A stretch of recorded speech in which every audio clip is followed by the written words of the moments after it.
Hey guys, tonight we're stepping straight into a world where the very idea of cleanliness was flipped upside down, where people feared water, worshipped linen, and thought foul smells might just save your life. You're not slipping into a modern spa here. No cucumber slices on your eyes. Instead, you're waking up in a damp thatched room, thick with the scent of old wool, boiled turnips, and unwashed feet. And guess what? You're considered average, not even the smelly one. You won't believe this, but in medieval Europe, being too clean could make people suspicious. If your fingernails were too neat, folks might assume you were vain, or worse, trying to seduce someone. Bath too often, and they'd wonder what sins you were trying to wash off. Cleanliness wasn't just unusual, it was dangerous. Alright, before you get too cozy, go ahead and smash that like button and subscribe, but only if your heart says yes. And hey, let me know in the comments, what time is it where you are? I love seeing people listening at midnight, 2 a.m, even 6 a.m. with their cat. Now, dim the lights, get that fan going for some background vibes, and let's chill into tonight's little adventure. You open your eyes and realise your body is sticky with sweat. The wool blanket you slept under last night, itchy, heavy, slightly damp, has done little to keep the cold out and everything to trap your body heat in. You sit up on your straw-stuffed mattress and wince as a bit of chaff scratches your back. Your shirt is the same linen one you wore all week. It smells like you, and that's normal. You've never taken a real bath, not once. Maybe your parents dunked you in the river when you were small, but you've never sat in a tub with warm water and soap, scrubbing yourself clean. In your world, that's not odd. It's simply how everyone lives. Even the lord and lady in the manor house? They don't bathe either. Maybe once a year during a festival. If that. The truth is, people around you don't really understand what causes disease or dirtiness. To most, filth isn't filth. It's just nature. The black smudges on your face, the grit under your nails, the layers of sweat in your armpits, those are signs you've worked hard, lived well, and haven't done anything suspicious like spending time alone with hot water. You head outside to draw water from the communal well, and there's a little girl next to you coughing so hard it sounds like she's going to crack a rib. Her face is crusted with something dry and yellow near the nose, but no one minds. She wipes it with her sleeve, takes her water bucket, and leaves. You do the same, and here's something odd. In your village, if someone gets sick, the last thing people do is clean their surroundings. Instead, they might hang herbs in the window, burn a smelly rag, or carry a garlic clove in their pocket. Dirt isn't blamed. It's believed to be a natural barrier against the evil air.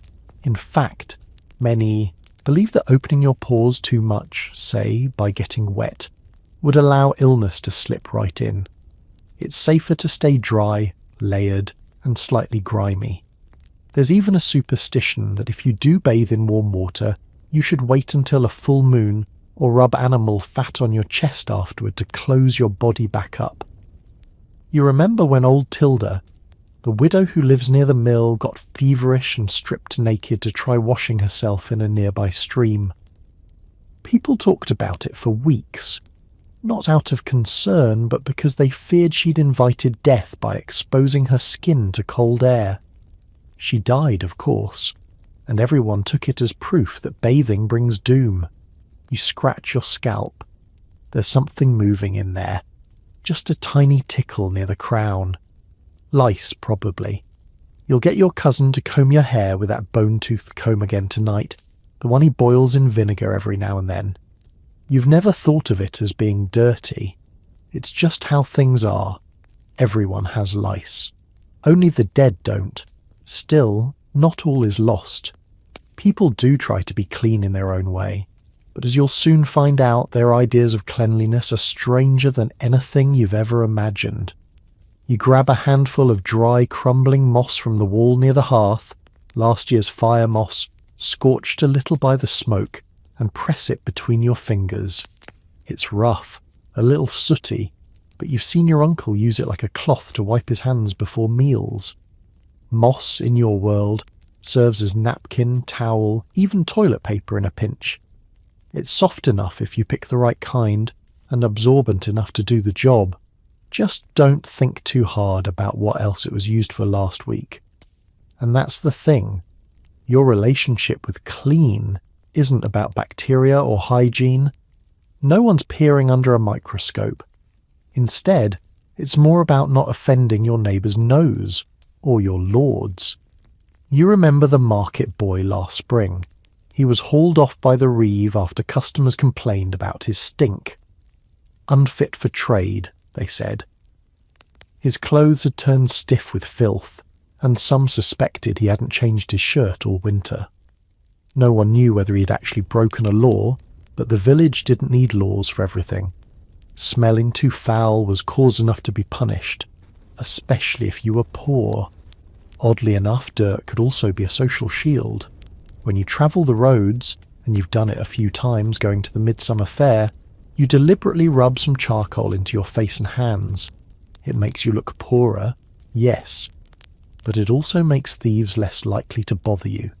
There's a belief that truly dirty travellers have nothing to steal. Inside your home, there's not much distinction between clean and dirty zones. The same table might be used for meals, mending shoes and gutting fish. The dogs sleep under it. The cat walks on it. And when someone spills soup, it just seeps into the floor, which is really just packed earth with a few rushes scattered over it. Once a week or so, someone sprinkles lavender or crushed rosemary on the rushes to freshen them, but it doesn't do much against the layers of mouldy breadcrumbs and rat droppings beneath. Now and then, when things get really foul, your mother will swap out the rushes entirely. The old ones are heaped outside the back door where the pigs sometimes root through them. A fresh scattering makes the room feel new for a day. 2 at best. It's not clean in the way you or I think of clean, but it's cleaner. You've also seen one of the odder household tricks. Your aunt once pressed an iron spoon, still hot from the fire, to the inside of her nose to cauterize the stink. She swore it stopped her from smelling her husband. He was the type who wore the same boots to bed and only changed his shirt at Candlemas. You're still not sure if it worked, or if she just burned her nose enough to kill her sense of smell. Every season has its own brand of filth. Winter is layers on layers, wool on linen on wool again, until the sweat can't escape and just soaks in. Spring brings mud and manure. Summer, the rot and flies. But autumn is the cleanest time of year. The air is crisp and the smoke from the fires masks most other smells. Some even think it's the best time to dry herbs for stuffing into your sleeves and collars to ward off stench. And through it all, no one you know owns soap. Not the real kind, not the hard, fragrant bricks you've heard nobles use. Instead, there are vague soaps, homemade lye cakes if someone slaughtered a pig and bothered to save the fat. But they're rare. Mostly it's friction and cloth. Wipe, scrape, dry, repeat. You lie down again as the evening chill creeps in, wondering if tomorrow will be the day your shirt walks off your body by itself. You think back to old Tilda, to the lice comb, to the girl at the well with the crusted face, and you realise maybe dirt isn't just part of your life. Maybe, in its own strange way, it is life. You're crouched near the hearth, letting the warmth creep up your legs, when someone suggests something utterly bizarre. A bath. Not just a splash of rainwater on your face, or a quick dunk of your feet in the stream after a long day in the fields, but a full body soak in a tub. It sounds extravagant, risky even. You glance sideways, unsure whether this is a joke or a test, and yet for some folks, especially in towns or among the richer tradesmen, baths are still a thing. Rare, but not forgotten. The trouble is, the act of bathing is tangled up with all sorts of fears, habits and half-truths that you've grown up learning to avoid. You don't fear the water itself exactly. You fear what comes after. See, most people around you believe that warm water opens your pores, like little gates in your skin, and once those gates are open, bad things slip in. Illness, miasmas, evil vapours that cause coughing, wasting, or worse. You've heard of people who went into a bath healthy and came out dead a week later. To many, that's not a coincidence. It's proof. There's an old woman in the next village who tells you she never bathes in summer because summer water wakes the fever. She claims it's safer to dry clean your body with a rough cloth and blessed vinegar. You're not sure about the blessed part, but the vinegar definitely burns when it gets in a cut. Some scholars, yes, those odd men in robes who write in Latin and argue about the four humours, claim that water unbalances your inner temperatures, that too much cold water can chill your spleen, and hot water can overheat your brain. One travelling doctor even warned your neighbour that too many warm baths would make his bones soft. But the stories that really stick are the ones about what happened after people tried to stay too clean. Like the merchant's wife who insisted on a bath every week. They say she fell ill after bathing during a thunderstorm. Something about the pressure in the air mixing with wet skin. She died 3 days later, and now her bathtub sits in the corner of her house like a cursed relic. Still, you can't deny the appeal. You once saw a tin tub, small, a bit dented, but deep enough to sit in. It had to be filled with buckets from the well and heated over a fire for hours. But when it was ready, the steam coming off it looked like something from a dream. It smelled faintly of elderflower, because the woman had dropped a few dried petals in. She'd even crushed a beetle-like ball of imported soap into it. She bathed in candlelight, humming.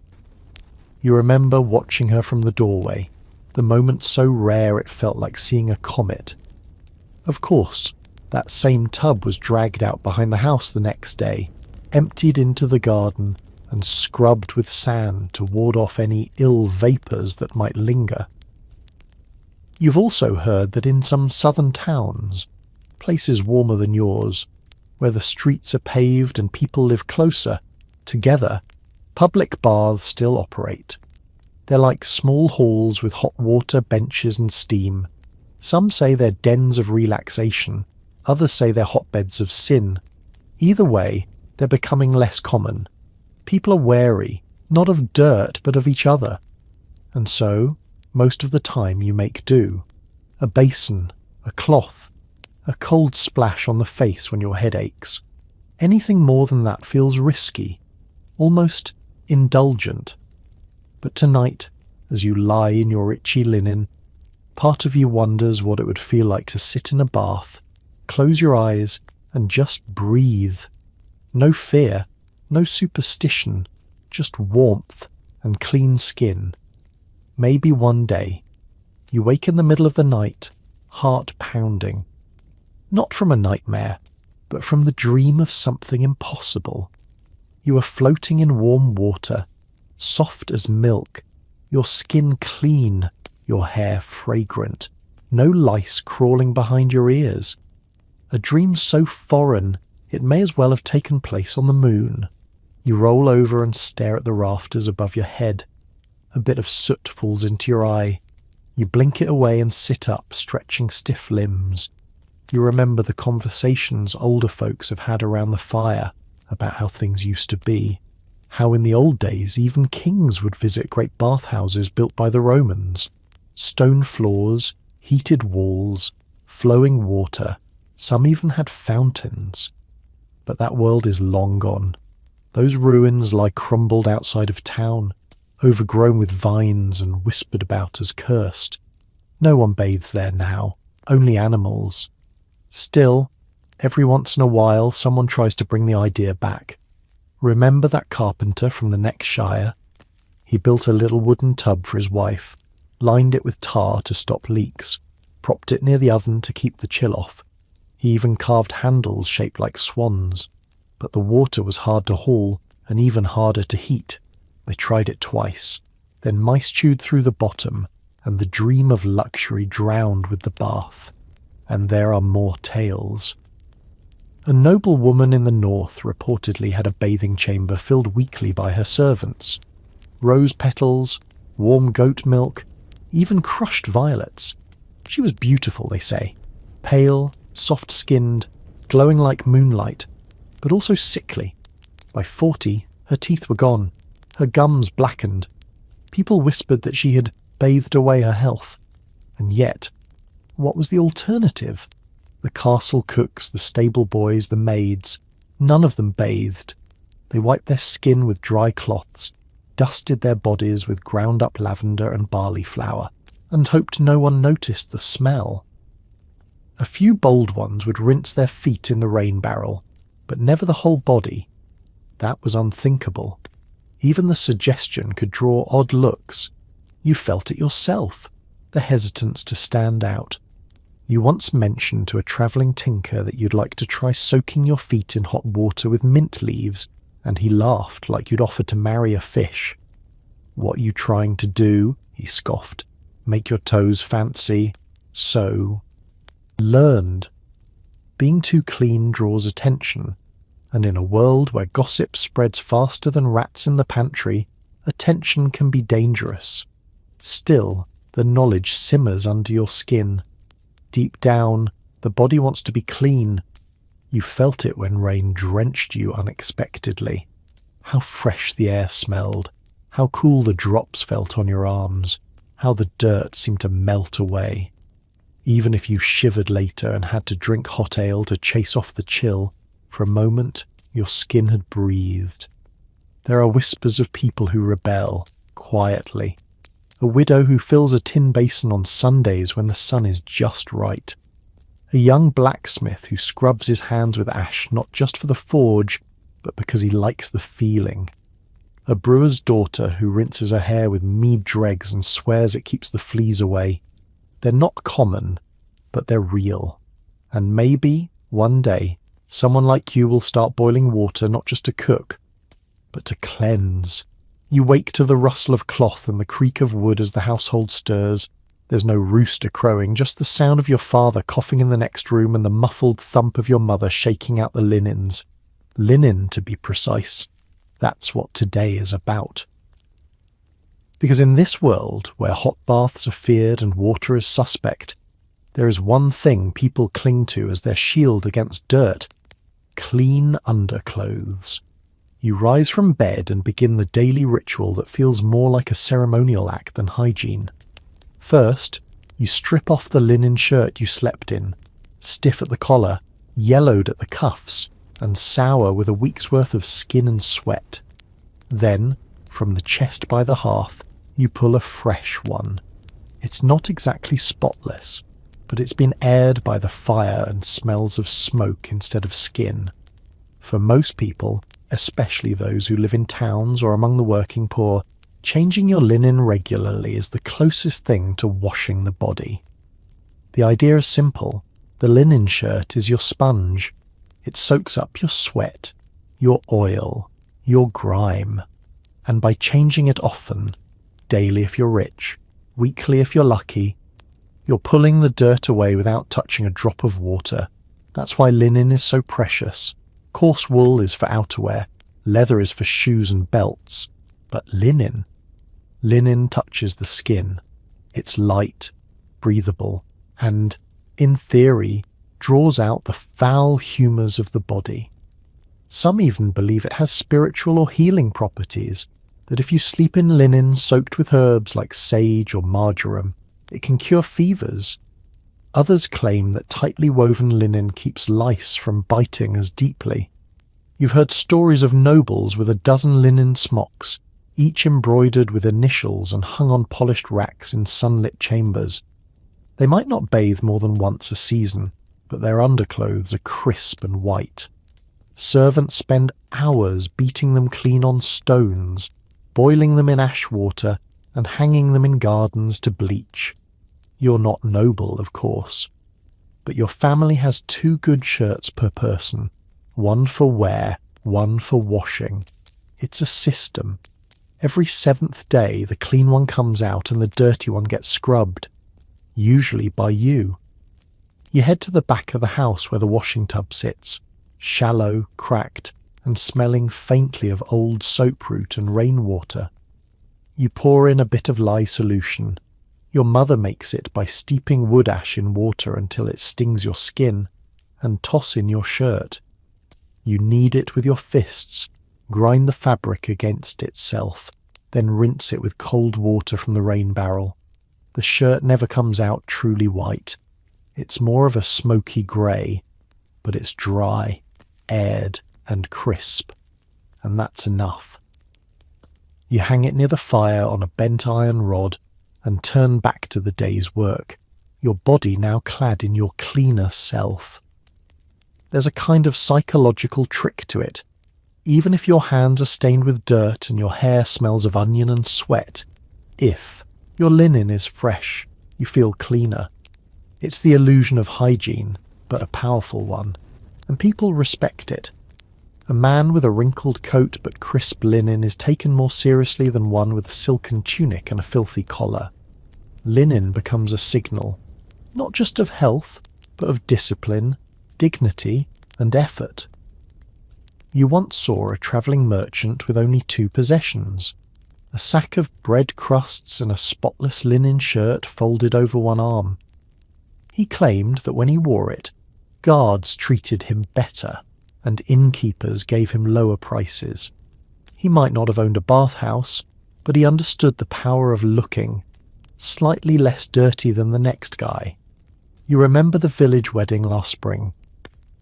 Everyone arrived in their finest, though finest in your world often meant the cleanest looking rather than the most expensive. What stood out wasn't the embroidery or the silk, there was none, but how bright some of the linen shirts were. Sun-bleached, well-aired, stiff from lye soap, and scrubbed within an inch of their threads. It was the closest anyone had come to sparkle, and it was strategic. People noticed. The baker's apprentice, usually overlooked, turned a few heads because his collar gleamed in the sun. Not because he'd bathed, he hadn't, but because his linen whispered, "I try." In a world full of smells and sweat, trying counts for something. You've learned of the art of linen maintenance from your mother and grandmother. First, there's the airing. Shirts are hung outdoors, even in winter, on lines strung between barn posts or tree limbs. The breeze pulls away moisture and odour, nature's own laundress. Then comes the brushing. A stiff boar hair brush is used to flick off dead skin, hair and lice eggs. If that sounds gross, well, it is. But it works. The final step is storing the linen with herbs. In your chest, nestled between folded shirts, are sprigs of lavender, dried rosemary, and occasionally bay leaves. Not for fashion, for bugs. Moths and fleas hate the smell, supposedly. Whether it works or not, it certainly beats the sour tang of stale sweat. Some nobles go even further. You've heard of households where servants gently beat linen garments with perfumed sticks, literally tapping fragrance into the fabric, or of wealthier ladies rubbing their underclothes with ground iris root or violet powder. One traveller claimed to have seen a duchess who had a separate set of linens for each day of the week, embroidered with the names of saints. That may be a stretch, but the idea isn't. Clean linen is the one socially acceptable way to separate yourself from the stink. But there's a dark side too. A boy in the next village was caught stealing a linen undershirt from a drying line. He claimed he needed it to attend a feast. He was helping serve, and the host demanded all staff wear fresh whites. They whipped him for it. Not because he stole, but because what he stole was seen as status. It was as if he'd tried to borrow someone else's class. Linen can deceive. You once met a peddler whose outerwear was patched and greasy, but whose shirt was spotless. People let him into their homes, trusted his wares, even asked him for advice on trade routes. Later, you heard he'd sold spoiled cheese to the Reeve's wife and skipped town before the rash broke out. Turns out, a clean shirt can be more convincing than a noble title. Even beggars understand the code. Some will trade favours or scraps just to borrow a clean tunic for a day, just long enough to walk into a tavern and get treated like someone who bathes. And here's the strangest part. People rarely see you naked. Even married couples often sleep in shirts. Bathing is done, if at all, in private. So your linen becomes your second skin, your social mask, your hygiene illusion. A crisp collar can hide a month of filth beneath. So tonight, when you slip on your slightly fresher shirt, you feel it. That fleeting moment of self-respect, of distance from the lice, the sweat, the dirt caked beneath your nails. You press the collar flat and smooth the front with your hands. It's not real cleanliness. But in this world, it's close enough. The door creaks open, and a gust of sharp morning air sweeps through as your neighbour stomps in, cheeks flushed, cloak damp with frost. He's just returned from the bathhouse, or what's left of it. Once, the public bath was the great equaliser. Poor or rich, merchant or monk, man or woman, everyone could, at least in theory, step into the steam, strip down and soak in the warmth. You've heard your grandmother talk about it, back when she still had all her teeth. Rows of tiled benches, copper tubs, buckets of rainwater, steam rising like ghosts and people laughing. A place not just for cleaning, but for gossip, matchmaking, and, yes, a little business. But those days are slipping away. These days, bathhouses are whispered about with suspicion. Once praised for their luxury, they're now condemned as places of sin. And worse, places of disease. You remember the last time you peeked inside one? It was in the nearest town, behind a butcher's stall and across from the stable. The building sagged at the corners, but you could still smell the faint trace of mint leaves and damp wood. Inside there were separate rooms, barely separated by linen curtains. A fire burned beneath a copper boiler. Water sloshed into a wooden tub. A man snored in the corner, drying off with a towel the size of a sackcloth.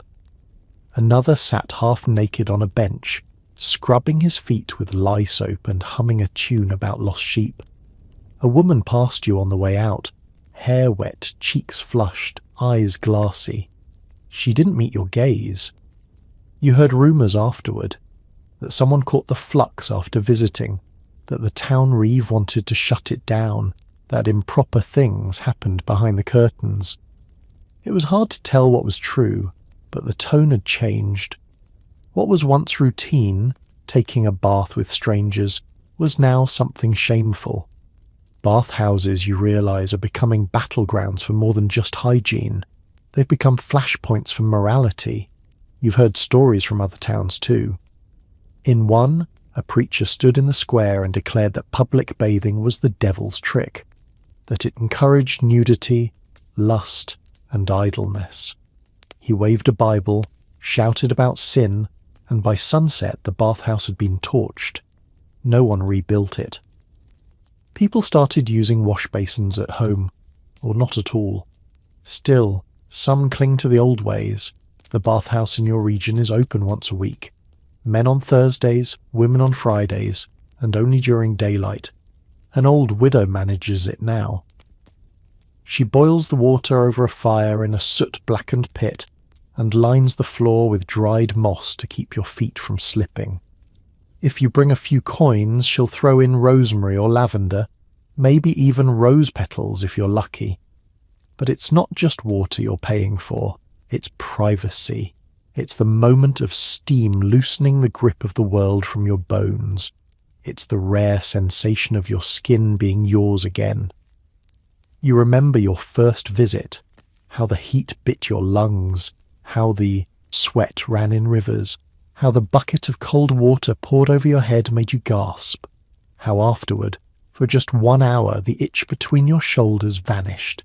And yes, there are always the whispers, that this or that bathhouse is a front for pleasure, that someone caught lice, or worse, that heat awakens temptations.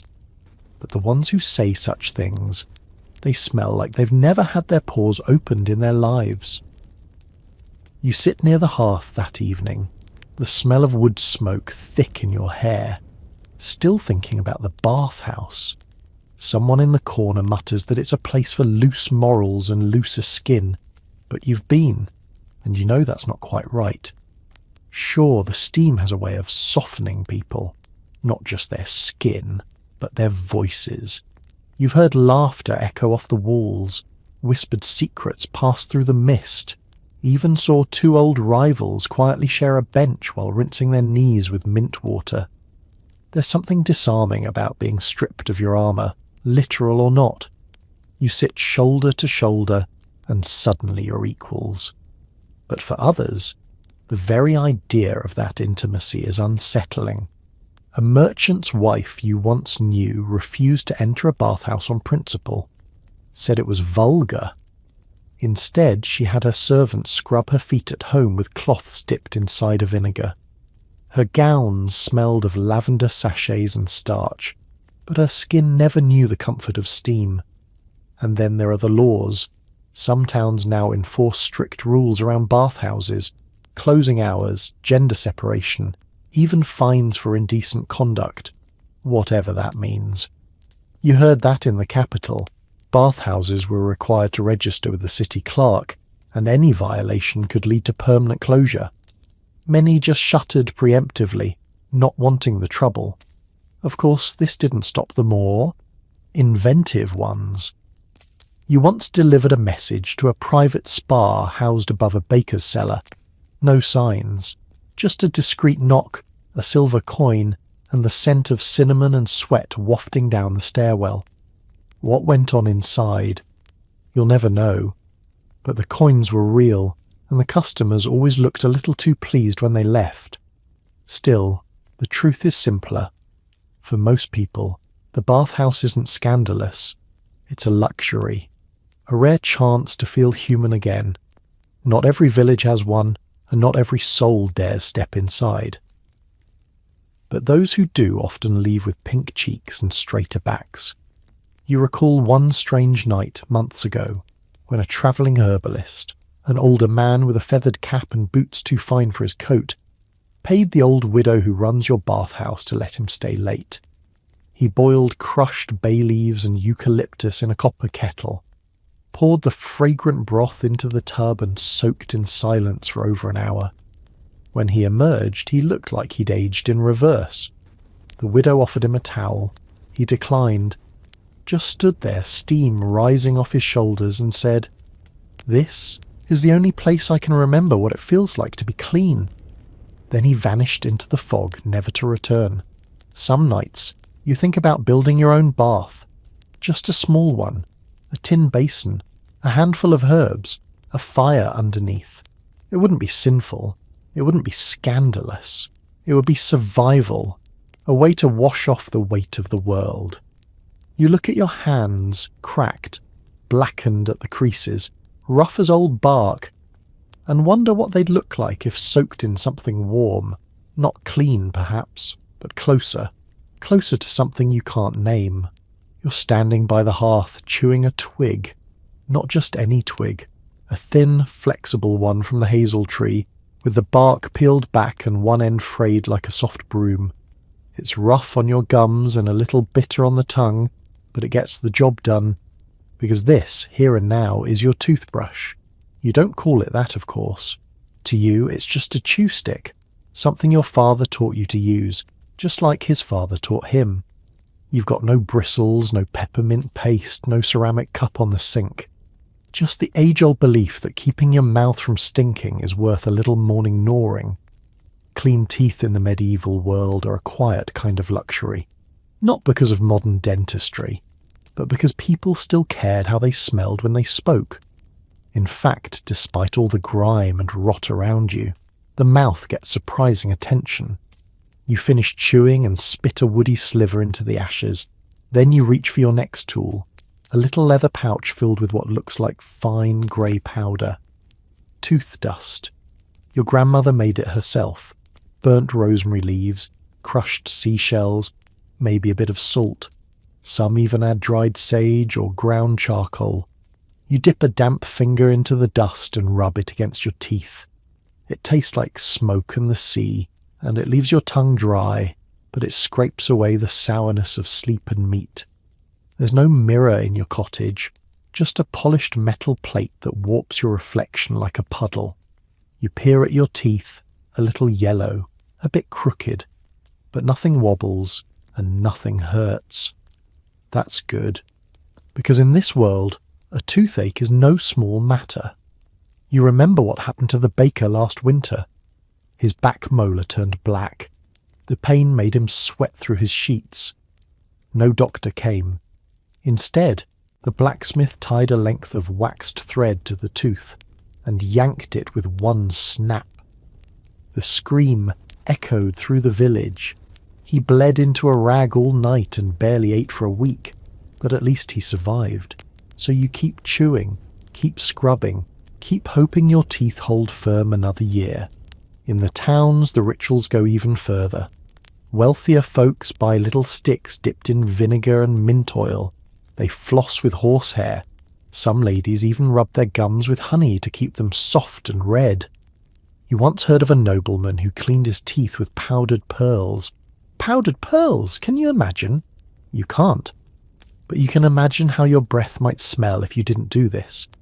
You've sat next to people on feast days whose mouths reeked of sour milk and meat gone bad. The kind of stench that makes your eyes water. And in a society where you talk face to face, breath to breath, especially in crowded churches, inns and halls, keeping your mouth tolerable is more than courtesy, it's self-preservation.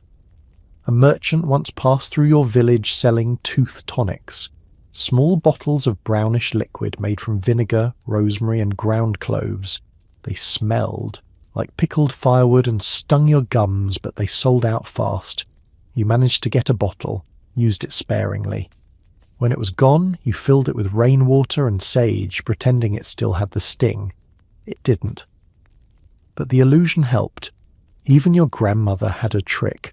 A boiled clove placed in the cheek. She said it kept the mouth sweet and distracted from a rotting tooth on the left side. She died with that tooth still in her skull. You step outside into the morning fog, jaw still aching slightly from the chew stick. A breeze stirs the damp air, and with it comes a mixture of scents. Wet earth, dung from the pigsty, wood smoke, and someone cooking onions far off. It's not pleasant. But strangely, your own breath feels sharper, cleaner. That small ritual with the tooth dust, it matters. You glance at the boy down the lane, crouched by a fence post, vigorously chewing a thick root. Licorice root, you think. He must have traded something for it. It was once believed to sweeten the breath and help with digestion. Some folks even say it wards off sickness. In truth, it probably just masks the smell of yesterday's onions and ale.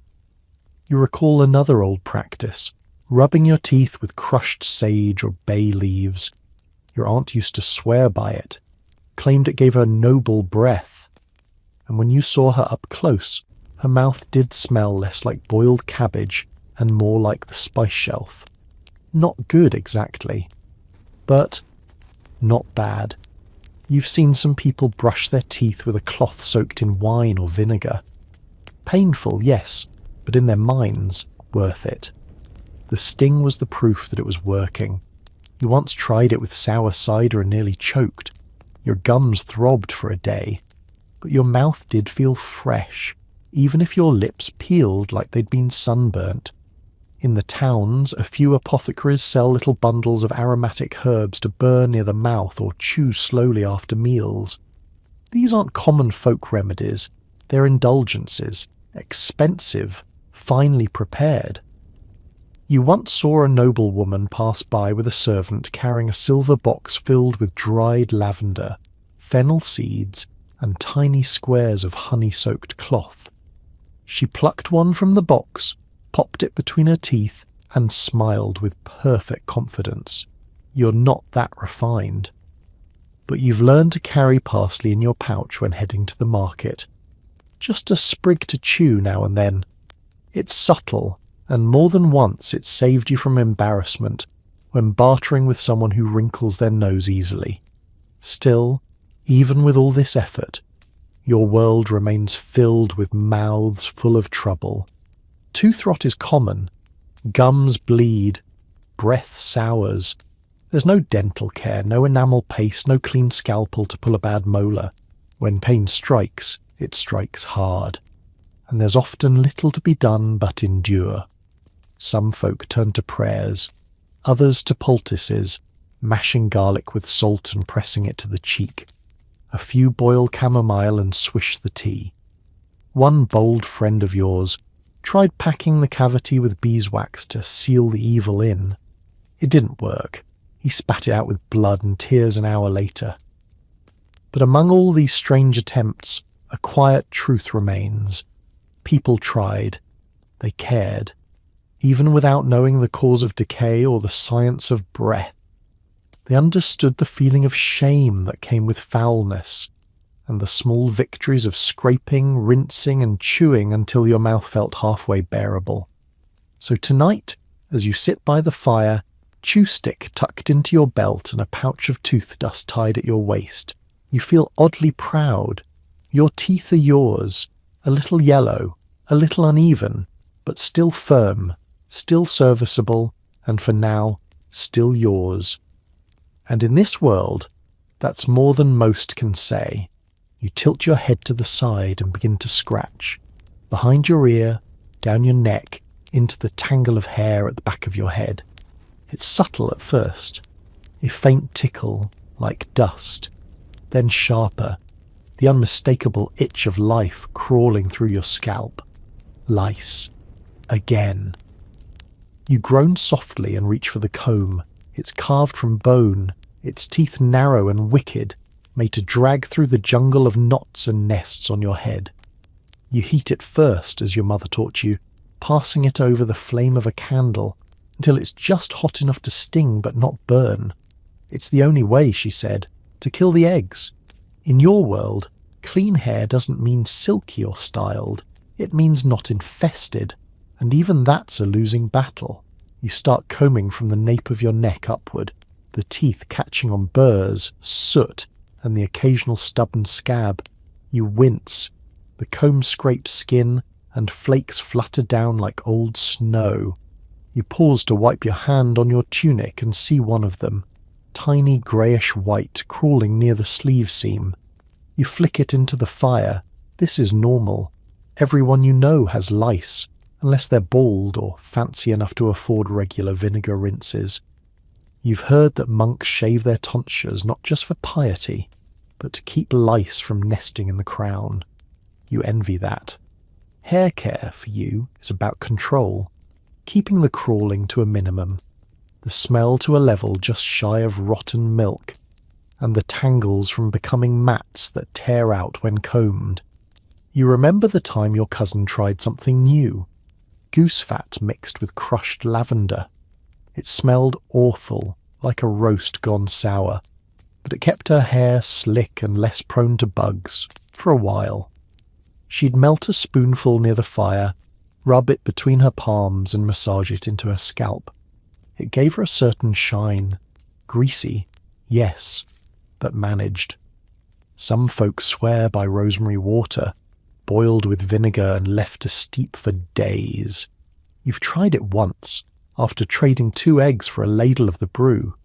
You rubbed it through your curls and waited. It tingled. The smell lingered all day. Someone told you your hair smelled like a roasted hen stuffed with herbs. You took it as a compliment. Of course, there's always dry cleaning. Not with solvents or powders like in modern times, but with flour. Yes, flour. Some women dust their scalps with it, then rub with a coarse linen cloth to lift the oils and grime. You tried that once too. It left your hair whiter than usual and vaguely bread-scented, which wasn't ideal during harvest season when the rats are bold. Then there are the truly strange methods. One man in the village rubs onion skins into his hair, claiming it keeps away evil spirits and fleas. Another washes his head in stale beer once a month. It keeps the scalp soft, he says. You suspect it just makes him smell like the tavern floor. Still, every method has its moment. Tonight, yours is the old bone comb and patience. You keep at it, working the comb through inch by inch, jaw tight, scalp stinging. The fire crackles nearby, and each time the comb catches a louse or egg, you flick it into the flames like offering up little sins to be burned away. There's a rhythm to it. Scratch, scrape, flick, repeat. You hum softly, more to pass the time than anything else. The heat from the fire has you sweating, and your hair clings damply to your temples. It's not glamour, it's not even proper grooming, but it's survival. You think of your little brother, who once had it so bad that his hair had to be cut clean off, not with shears, those were too fine, but with a kitchen knife heated in the hearth. They hacked away at it like meat on the bone. He sobbed the entire time, not from the pain, but from the shame. No one walks around bald in your village unless something's wrong. He wore a wool cap for months. You wonder how people in other places manage it. You've heard stories of Moorish oils that leave the scalp smooth and sweet-smelling, of silk-wrapped braids among Eastern nobles, combed daily by servants with silver picks, of Viking men rinsing their hair in snowmelt and combing in tallow for shine.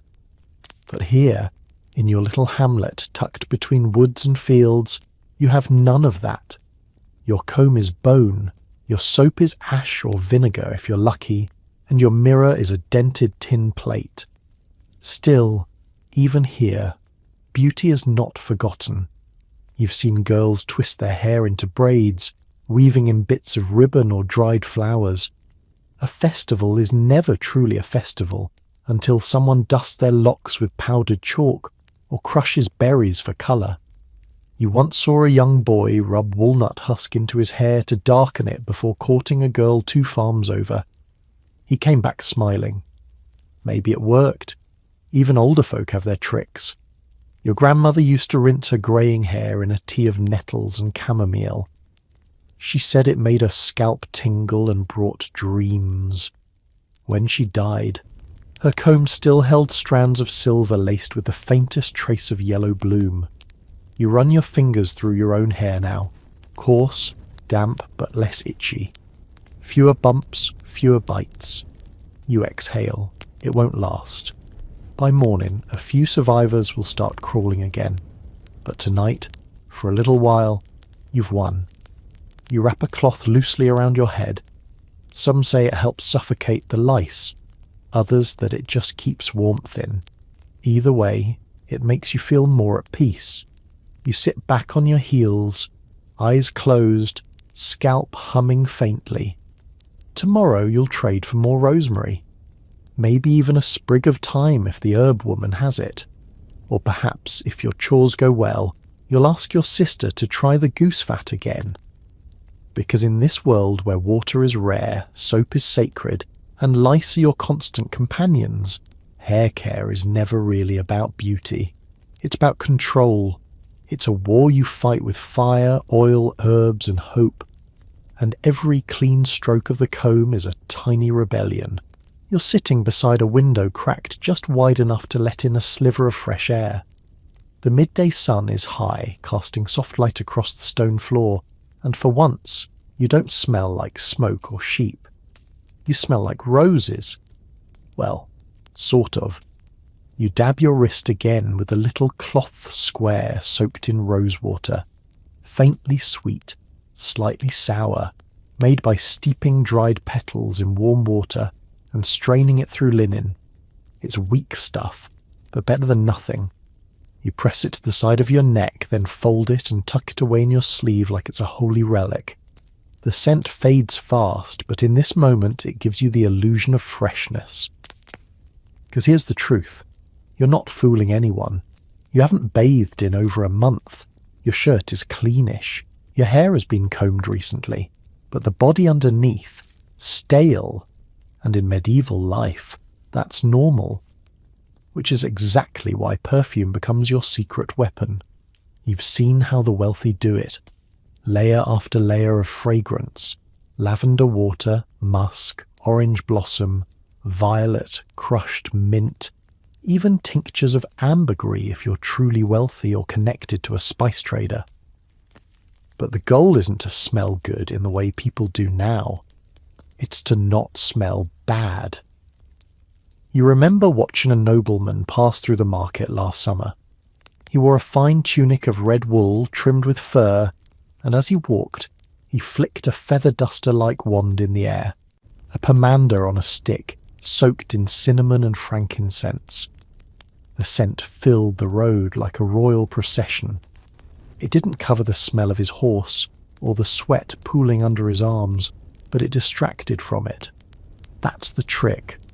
Perfume isn't for cleanliness, it's camouflage.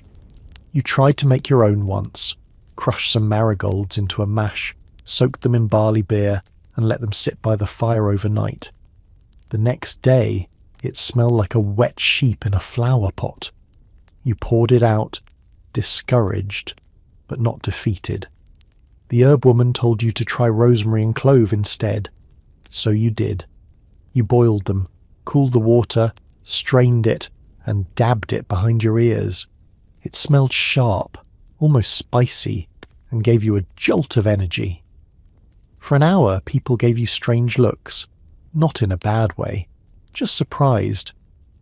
One of the village girls asked if you'd been in town. You nodded like it was no big deal, and just like that, the secret worked. You learned that the right scent gives the impression of something grander than your real life. If you smell of crushed mint and wood smoke, maybe you've just returned from a noble's kitchen. If you smell like cloves and lavender, maybe you serve a bishop. If you smell like rosemary and vinegar, well, maybe you've just come from anywhere but here. So now, you keep a rag of rosewater hidden under your pillow. You drip a little oil of thyme onto your comb. You crush dried lemon peel into your shoes, even though it makes your toes itch. Because in a world where dirt is everywhere, and baths are rare, scent becomes your best disguise. Later that day you watch the barmaid at the tavern toss a bundle of dried herbs into the fire. Instantly, the room changes. The scent of sweat and spilled ale fades under the bitter edge of juniper and thyme. You breathe through your nose deeper than usual and feel, just for a moment, like everything is clean. She does it every evening. Not for purity, not for health, but because patrons spend longer and drink more when the stink isn't overwhelming. Smart woman. That's the other truth about perfume in your world. It isn't just for the body, it's for space. A room that smells faintly of lavender is easier to be in than one soaked in tallow and wet wool. So people hang dried herbs from ceiling beams, keep bowls of crushed petals near doorways, and burn fragrant woods during big gatherings. Not to eliminate odour, but to fight back, layer by layer, like painting over mildew, and people go to great lengths to do this. You've heard of noble women stuffing hollow lockets with musk-soaked cloth. They wear it on chains close to their chests. Some men tuck scented leather strips into their gloves to cover the scent of unwashed hands. Others pin small cones of paste, myrrh, if they can get it, inside their hats to warm slowly and release the aroma as they walk. You once helped your neighbour stir a pot of fat and crushed violet petals. She called it a skin balm, but it doubled as a perfumed cream. When it hardened, she rubbed it on her wrists and neck. It didn't keep her clean, but she said it made her feel clean, and sometimes that was enough. Then there are the more eccentric attempts. One tailor rubs his thread with lemon peel before sewing garments, claiming the scent stays trapped in the seams. A shepherd near the hills sprinkles his cloak with dried mint before market day. And the old reeve, who has all his teeth and knows it, chews fennel seeds not just for breath, but to sweeten his words. You've tried what you can. There's a pouch of dried bay leaves sewn into your collar. A bit scratchy, but it works. You boil sage in a little tin pot every now and then, dabbing the water behind your ears. You once steeped elderflower in vinegar, but the smell made your dog howl and your sister gag. Still, you keep experimenting. Because perfume is hope. Hope that maybe people won't wrinkle their noses when you walk by. Hope that someone might lean in closer instead of away. and it's not all illusion. Scent changes how people see you. A perfumed rag in your hand can make you seem wealthier. A whiff of rosemary makes people ask if you've been helping the healer. Even the illusion of refinement is powerful in a world where most people smell like livestock and damp stone. Tonight, as you pull your shirt over your head and prepare to sleep, you catch the faintest trace of lavender lingering in the cloth. It's almost gone now, just a ghost of scent trapped in worn linen. But for now, it's still there. Still enough to make you feel like something more than just another body sweating through the dark. You're walking past the tannery, holding your breath when it hits you. The thick, eye-watering stench of rotting hides and boiling urine. You clench your jaw, press your sleeve to your nose and keep moving. But deep down, you know the truth. In your world, smells aren't just unpleasant. They're dangerous. People around you believe that foul air can kill, not metaphorically, literally. They call it bad humours, miasma, corrupted air. The invisible vapours that drift from swamps, sewers, corpses, or even sweaty bodies, bringing sickness in their wake. And if stench is death's shadow, then the only defence is to fight it with stronger smells. You duck into your neighbour's house, and immediately you're hit with a sharp blend of vinegar and thyme. She's fumigating again, burning dried herbs in a shallow bowl of coals, waving a feather fan to push the smoke into every corner. She says it keeps the air clean. You nod politely and pretend not to cough. This is normal. People fill their homes with aromatic smoke. Some hang garlic braids in windows. Others scatter camphor, onion skins, or crushed juniper on the hearthstones. The goal isn't to remove dirt, it's to purify the air. Because cleanliness here is about what you breathe, not what you scrub. You remember the midwife's house, where she hangs wool pouches of chamomile and bay leaves over every doorway. She says it calms the air. You believed her, until you saw her toss dried dung into the fire during a difficult birth. It scares away fever, she whispered. You still don't know if she meant the smoke or the smell. Some people carry scented pomanders, little metal or wooden spheres filled with herbs, resin, even citrus peel. A merchant once showed you his, carved ivory, filled with clove and cinnamon. He held it to his nose when passing the butcher stalls, as if the spice could shield him from rot. You asked if it worked. He said, "I haven't died yet, have I?" Then there's the vinegar craze. Everywhere you turn, someone's steeping something in vinegar. Rose petals, wormwood, garlic, elderflower. The sharpness stings your nose, but they swear it cuts through the bad airs. You once saw a noblewoman dab vinegar-soaked cloths under her sleeves and her horse's saddle. Even the livestock aren't safe from bad smells. People don't just cleanse the air, they try to trap it. Windows stay shuttered, doors are kept closed. In winter, homes become smoky caves, thick with breath and ash, because fresh air is feared.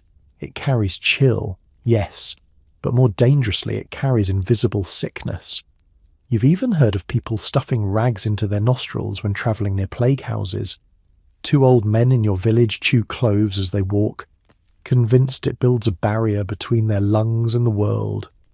Sometimes during festivals, you'll see perfumed candles burning in corners, not for mood, but as a quiet, panicked ritual, an attempt to keep death away with every flicker of scented flame. It's not about being clean, it's about being safe. Because in this world, smell is survival. You step out of the house and into the crisp twilight, the scent of smoke and herbs still clinging to your clothes. A cart rolls past, its wheels caked with mud, and behind it trails a man with a bundle of dried lavender tied around his neck like a talisman. You recognize him, a cobbler from the next village over. His wife died last spring from the fever, and ever since he's worn that bunch of lavender daily. He says it keeps a smell close and the bad air far. And he's not alone in that thinking. All around you, people have turned to smells as a form of armour. Not cleanliness in the modern sense, but a kind of invisible shield. You once saw a street performer scatter sage leaves on the ground before walking barefoot across the square. He claimed it cleared the path of unseen danger. When he passed you, the smoke on his skin smelled like burnt meat and thyme. Even your own family has its rituals. Before you eat, your mother burns a twist of rosemary over the bread. Not for flavour, for protection. She waves the smoke toward each dish and mutters, "Better to feed the nose than the worms." You used to think it was just superstition. But after the coughing sickness swept through the miller's house, you've stopped questioning it. Some smells are even social currency. When you visited the apothecary in town, he sniffed the air as you entered and asked, "Wormwood? Or just bad laundry?" You had no answer. He sold you a tiny vial of amber resin, promising it would keep your lungs strong through any season. You couldn't afford it, but he let you pay with 2 eggs and a promise. It now hangs around your neck on a bit of twine tucked under your shirt. You don't know if it works. But when the wind changes and the village smells like illness, you press it to your nose and breathe deeply, pretending for just a moment that you're protected. Others go further. There's the barber who dabs a paste of pine sap behind his ears each morning before shaving men with rusting razors. He says it helps him stay sharp and upright. There's the woman who boils apple peels and sage in a pot all day, not to eat, but to scent the air around her sick husband. Some say she's trying to heal him. Others think she's trying to ward off what's already inside. You've heard tales of doctors in the cities wearing long-nosed masks filled with flowers and vinegar-soaked cloth, looking like birds, they say. The masks are meant to filter the air, to let them walk among the dying without falling ill themselves. You wonder if the smell really saves them, or if it's just the comfort of breathing something else when surrounded by death. Even children play along. They carry little sachets stuffed with petals or citrus peel. Some just clutch a sprig of mint in one hand as they walk to the market. If you ask them why, they'd say it keeps the bad out. You don't mock them. You understand. Because in a world where disease has no face, no name, and no cure, smell becomes your only warning and your only defense. So tonight, you hang a small bundle of dried sage above your bed, not for charm, not for sleep, for breath, and for the desperate hope that you'll wake in the morning with your lungs still clean. You walk through the village gate just before sunrise, the frost still crisp on the ground, and duck your head as you pass beneath the arch. You're not supposed to be here, not this early, not on this side of the wall, but you've been given a rare invitation. This morning you'll see how the other half lives, because while you scrub yourself with vinegar and wear herbs in your boots to keep lice away, there are people, somewhere up the social ladder, who have different rules entirely. And nowhere is that more apparent than behind the high stone walls of the priory kitchen, where you now tiptoe through the side door and into a different world. The first thing that hits you isn't the smell of bread or boiling stew, it's soap. Not the scratchy grey lumps made from ash and pig fat that you've seen in trade stalls. This is something cleaner, softer, almost floral. A monk walks by, robes hiked up, holding a basket of laundered linens that smell faintly of thyme and wood smoke. He nods at you, expression blank, and disappears into a cloistered hallway. You're here to help your cousin, who works in the laundry of the monastery, a job that involves more water, heat, and scrubbing than most folks ever see. And today you'll see how the brothers managed to stay, if not clean by modern standards, then at least astonishingly unfilthy by medieval ones. Behind the kitchens, in a long low room with a chimney puffing steam into the sky, there's a bathing area reserved for the monks. It's no Roman spa, but it's shockingly well kept. You help fill basins from buckets hauled in 2 at a time, the water heated in enormous iron pots over coals. The stone floor is scrubbed with rushes and soapy water. Linens are hung overhead like sails, drying in the warmth. One of the senior monks kneels nearby, methodically trimming his fingernails with a small knife. You blink. It's the first time you've ever seen someone check their fingernails for hygiene, not witchcraft. The monks live by a rule, a written one, copied in thick Latin ink, detailing how often they must bathe, launder their clothes, shave their heads, not for vanity, for discipline. And cleanliness, to them, is a form of order.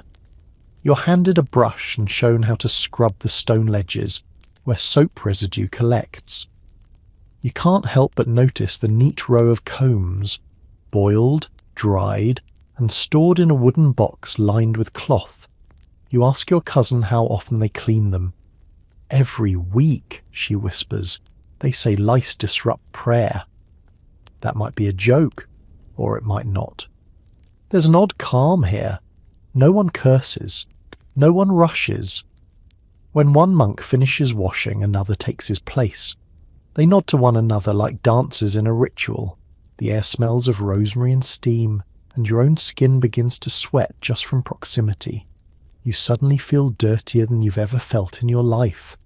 And the strangest thing, you want to be clean, not just for yourself, but because being clean here feels like belonging.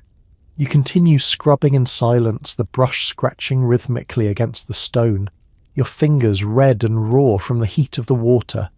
You've washed clothes before, back home, kneeling beside a tub with icy rainwater and lye, but never like this. Not in a place where cleaning is treated like a form of meditation. From the corner of your eye, you watch a monk carefully fold a towel, not a rag. A towel, woven thick, sun-bleached and edged with hand-stitched thread. He places it onto a wooden shelf with a care that makes it feel sacred, and then he bows his head for a moment. You wonder if it's a prayer or just a breath. Your cousin leans in. They wash every week, some of them twice if they're allowed. They say the body must be orderly so the mind can be. You think of your own body, hair tangled, nails uneven, a line of grime where your collar sits. You've always thought of yourself as clean enough, but this place resets your sense of what's possible. Nearby, a younger monk holds a copper bowl beneath a trickle of water from a cistern tap, gravity-fed from a rooftop barrel. He washes his face with both hands, slowly, deliberately, as if it's a ceremony. And when he finishes, he dries himself with the towel without even glancing around. No shame, no rush, no fear of looking soft. It's strange.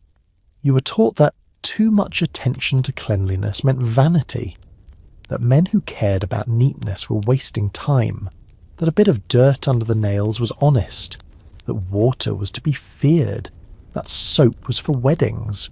But here, cleanliness isn't luxury, it's discipline. They shave their heads, not just for religion, but because lice are less trouble on bare skin. They wash their feet before bed to keep their sheets clean and their rest uninterrupted. They scrape their nails to avoid spreading illness in the kitchens.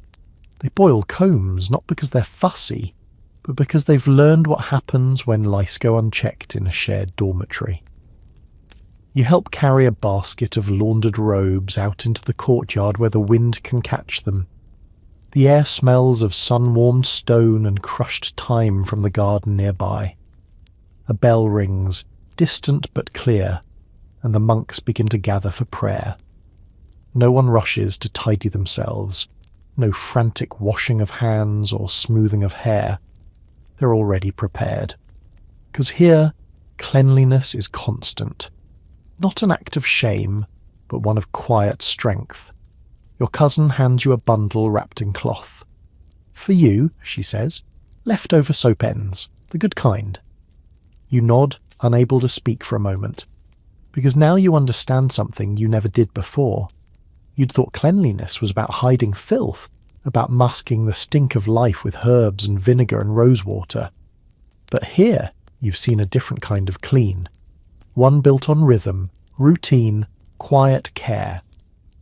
As you walk home through the mud and manure and ash, the soap bundle, Warm in your arms, you can still smell the rosemary steam on your clothes.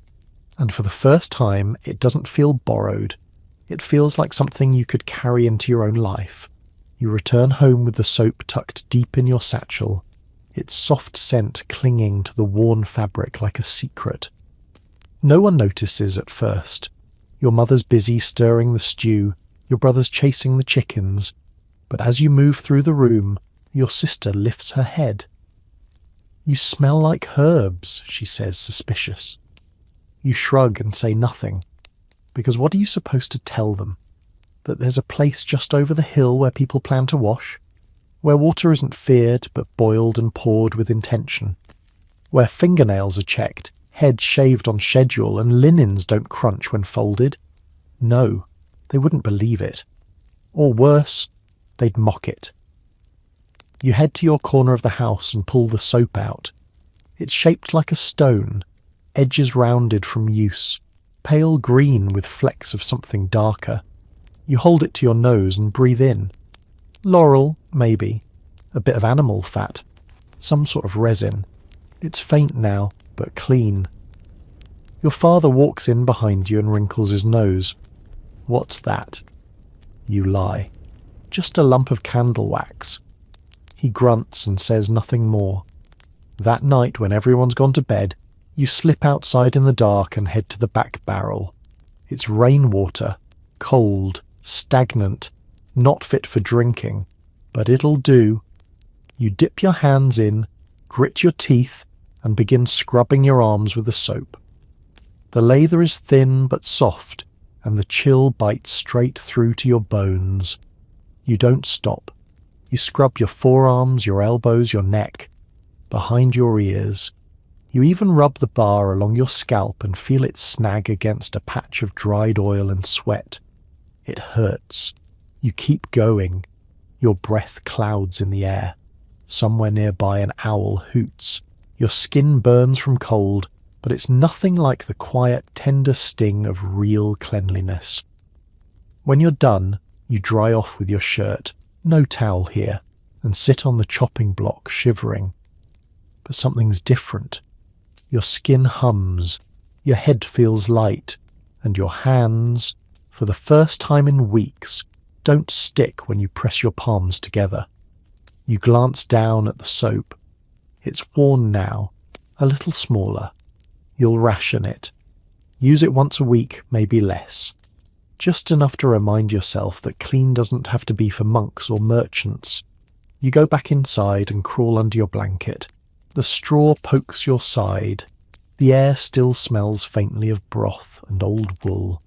But under it all, there's something new. You. The next day, you rise early. Your shirt is the same. Your boots still crusted with muck, but people glance at you differently. Maybe it's your hair, no longer pasted to your scalp. Maybe it's your hands, or maybe it's just the way you walk.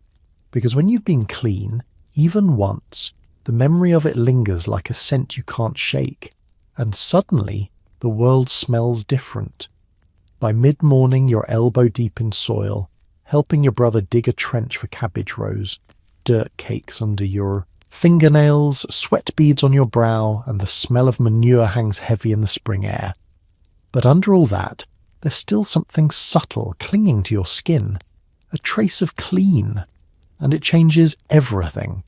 You notice it in the way you hold yourself, less hunched, more aware. You wipe your face with a sleeve and think twice before dragging your muddy hands through your hair. Not because you're trying to impress anyone, but because part of you doesn't want to undo what you did last night, doesn't want to lose that sliver of control. And others seem to notice too. The old miller, usually gruff, pauses as you pass by with the bucket. "You're looking sharp today," he says. You blink. You haven't changed clothes, haven't shaved, haven't even spoken. But the scent of faint laurel and soap, now warmed slightly by your skin, must be working its quiet magic. Back home, your sister sniffs the air and frowns. You smell like someone else. That evening, as you rinse your feet with leftover broth water and rub a pinch of dried rosemary into your collar, You catch your reflection in the rain barrel, distorted and rippling. You look the same, but you feel different. It's not just about cleanliness anymore. It's about control, choice, proof that you can push back against the rot. Your mother catches you at it. Fingers working dried mint into the inside of your sleeves. She narrows her eyes but says nothing. You think she recognizes the gesture. Maybe she used to do the same years ago before 7 children and a leaking roof drained her softness, and now she lets you be. Over the next days you start to build a rhythm. A quick wash of the hands before meals, a rinse of your face in the morning, a light brushing of your hair when no one's looking.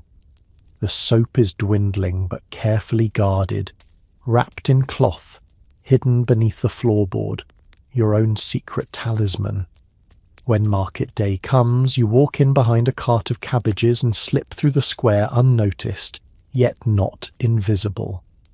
A tanner's apprentice does a double take.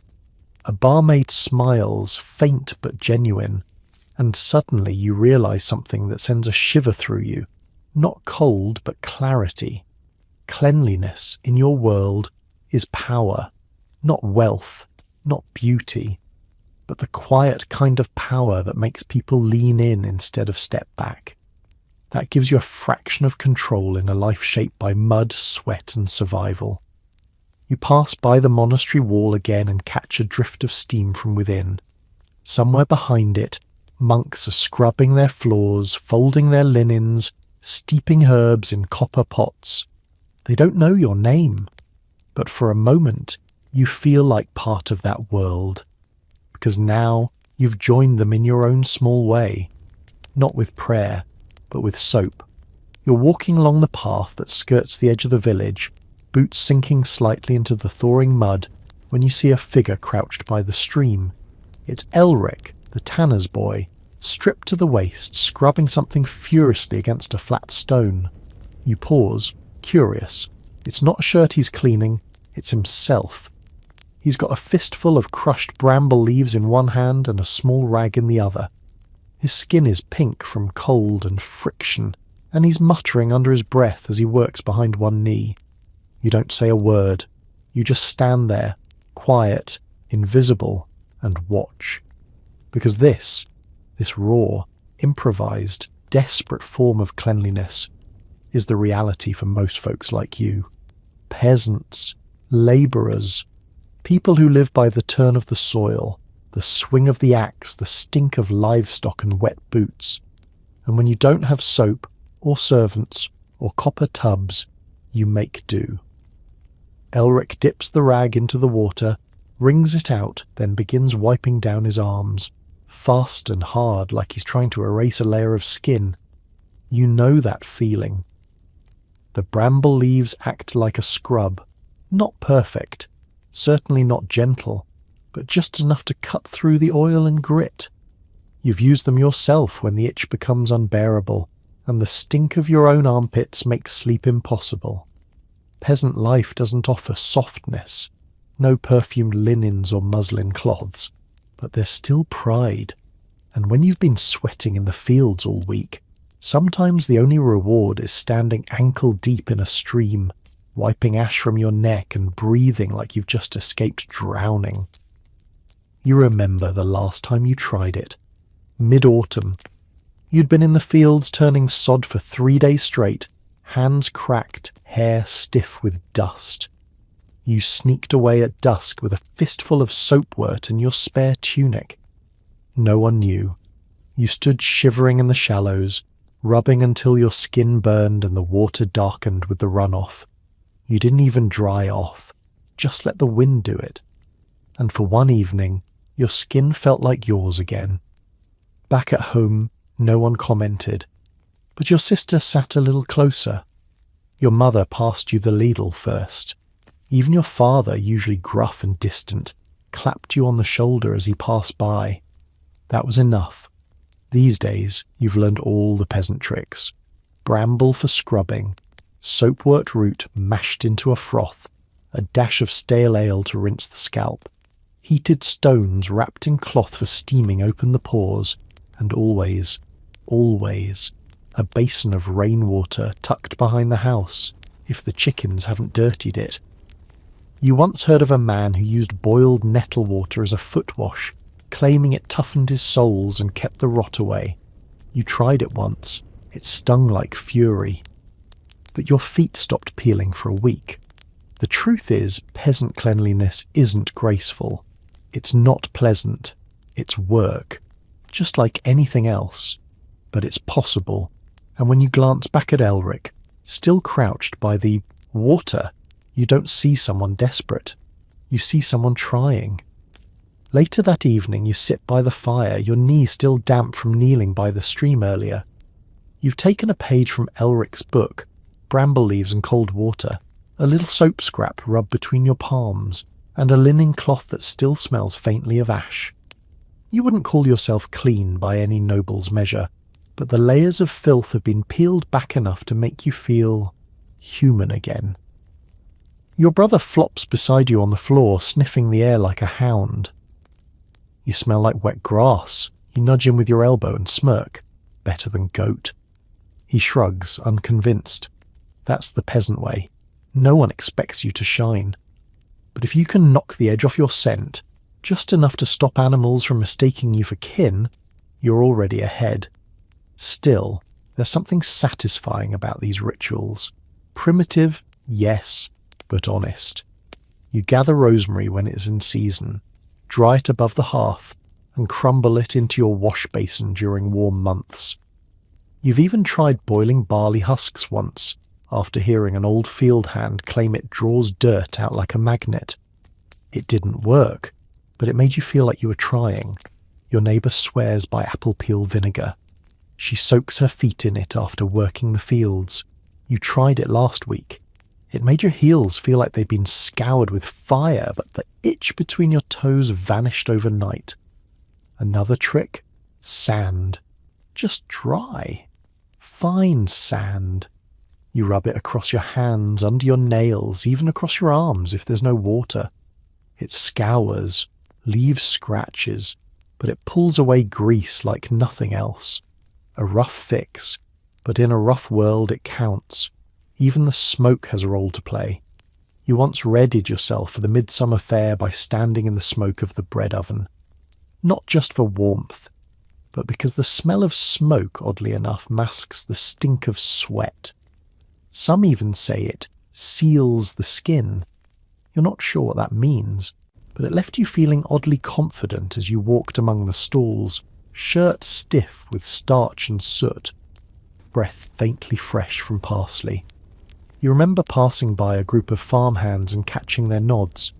Not respect exactly, but recognition, as if they knew the effort you'd made.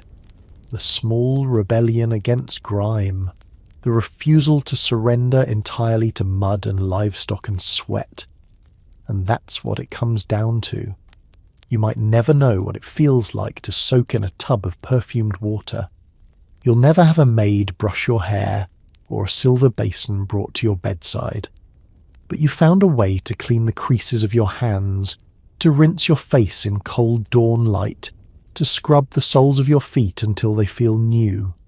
You've carved out a kind of dignity, not in spite of your dirt, but through it. Tonight, before sleep, you rub a little dry mint on your wrists and wipe your neck with a rag dipped in the last of the rosemary water.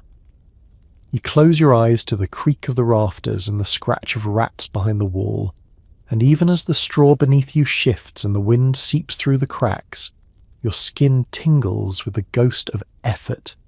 And effort, in your world, is everything. You're walking past the bakery when you hear it. The sound of coughing. Not the usual kind. Everyone in your village clears their throat now and then from smoke or hay. But deep, wet, and ragged. The kind that makes people stop what they're doing. You turn and see her. Widow Mart. Bent at the waist, clutching the doorway of the bakehouse, coughing so hard she nearly drops her basket of eggs. A few roll into the gutter. No one picks them up. No one moves closer. You feel it instantly. That chill. Not from the wind, but from fear. because when someone starts coughing like that, people don't think about fresh air or tea or a warm blanket. They think about plague or fever or something worse. And in your world, illness isn't met with compassion. It's met with suspicion. You keep your distance like everyone else. You don't say it aloud, but you know what everyone's thinking. She should have burned her linens. She probably hasn't scrubbed her floors. She let bad air settle in her home. Suddenly, her cleanliness or lack of it is everyone's business. This is how it starts. The healer is summoned, not to treat her, but to inspect her. Her cottage is checked for signs of rot. Her chimney is watched for smoke. Her laundry line is studied to see if she's been washing regularly. It becomes a public conversation. When's the last time she boiled her tunic? Does she keep herbs above the door? I never saw her sweep the stoop. Cleanliness, in times like this, becomes an accusation. You remember the last outbreak.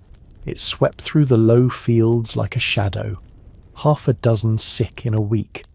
And those who weren't sick, they acted clean. Suddenly everyone was burning rosemary, scrubbing their hands with vinegar, hanging garlic from the rafters. Not because they understood infection, no one does, but because it looks like protection. You did it too. You boiled your combs, washed your shirts 3 days in a row. Your mother dumped ashes around the doorway, said it would confuse the spirits. And your brother carried a pouch of camphor he got from a passing tinker. Cost half a chicken, but he swore it kept the fever away. It probably didn't. But that's not the point. In times of plague, trying to stay clean becomes its own kind of magic, even if it's more about survival theatre than actual defence.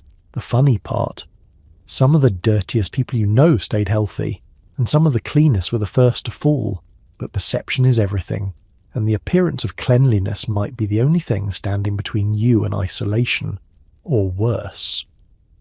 That week, your neighbour poured lye into his water barrel just to purify it.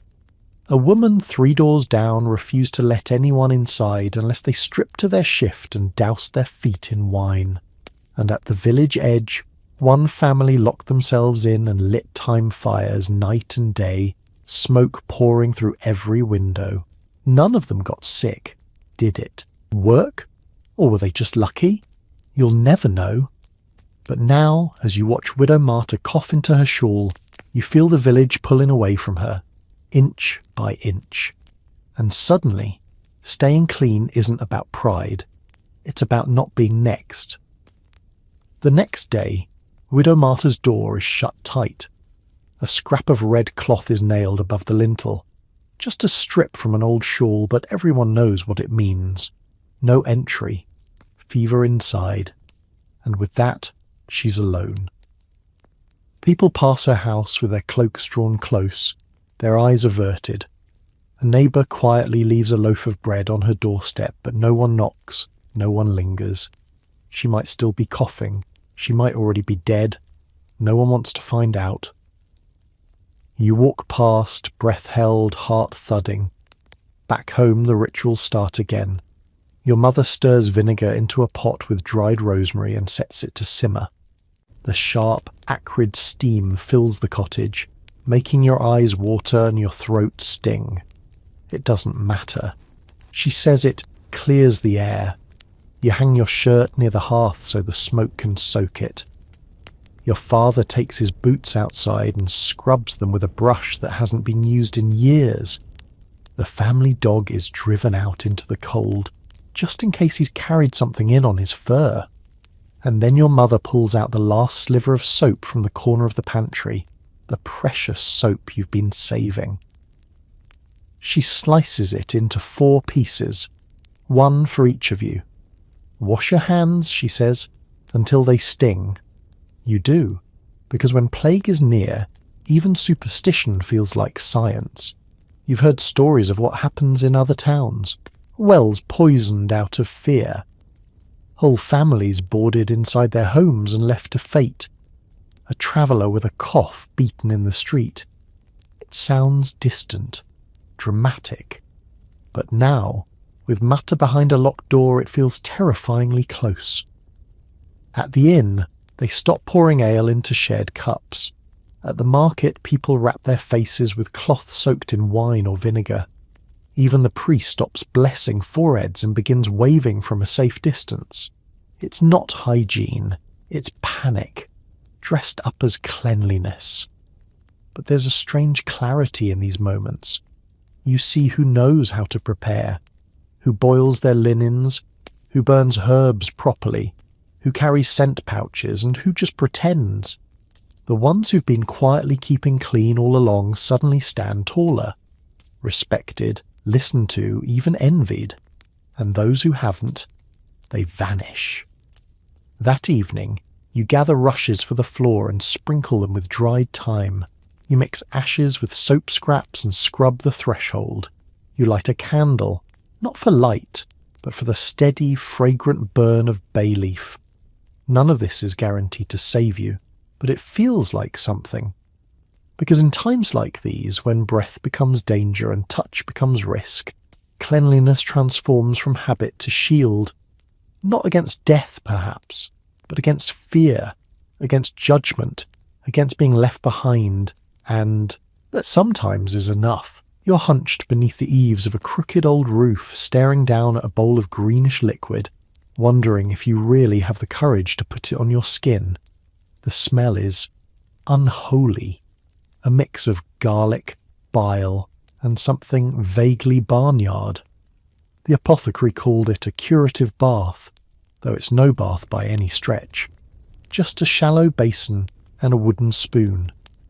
You stir it once more and wince as the scent rises, but your knees ache, your feet are cracked, and that strange rash under your arm isn't going away. So you grit your teeth, dip a rag into the mixture and press it to your side. It burns. Welcome to medieval medicine. You've long known that healers, especially in the towns, carry strange ideas about the body. Not wrong, necessarily, but peculiar. They believe in humours, black bile, yellow bile, phlegm and blood. If you're ill, it's not dirt or germs, it's imbalance. And cleanliness, in their view, is about restoring balance, not removing grime. Which is how you end up rubbing garlic paste into your temples when you have a headache, or soaking your feet in warm onion broth when your joints seize up. Some of these remedies seem to work. Others just make you smell like lunch. You recall the time your cousin had boils along his arms. The local herbalist made a poultice of lard, barley flour, and crushed leeks.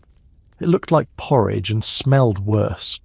They smeared it on and wrapped his arms in linen for 3 days. When they took it off, the boils were different. Not gone, but quieter. That was counted as a miracle. But not all prescriptions are external. You've been told more than once to drink your cure.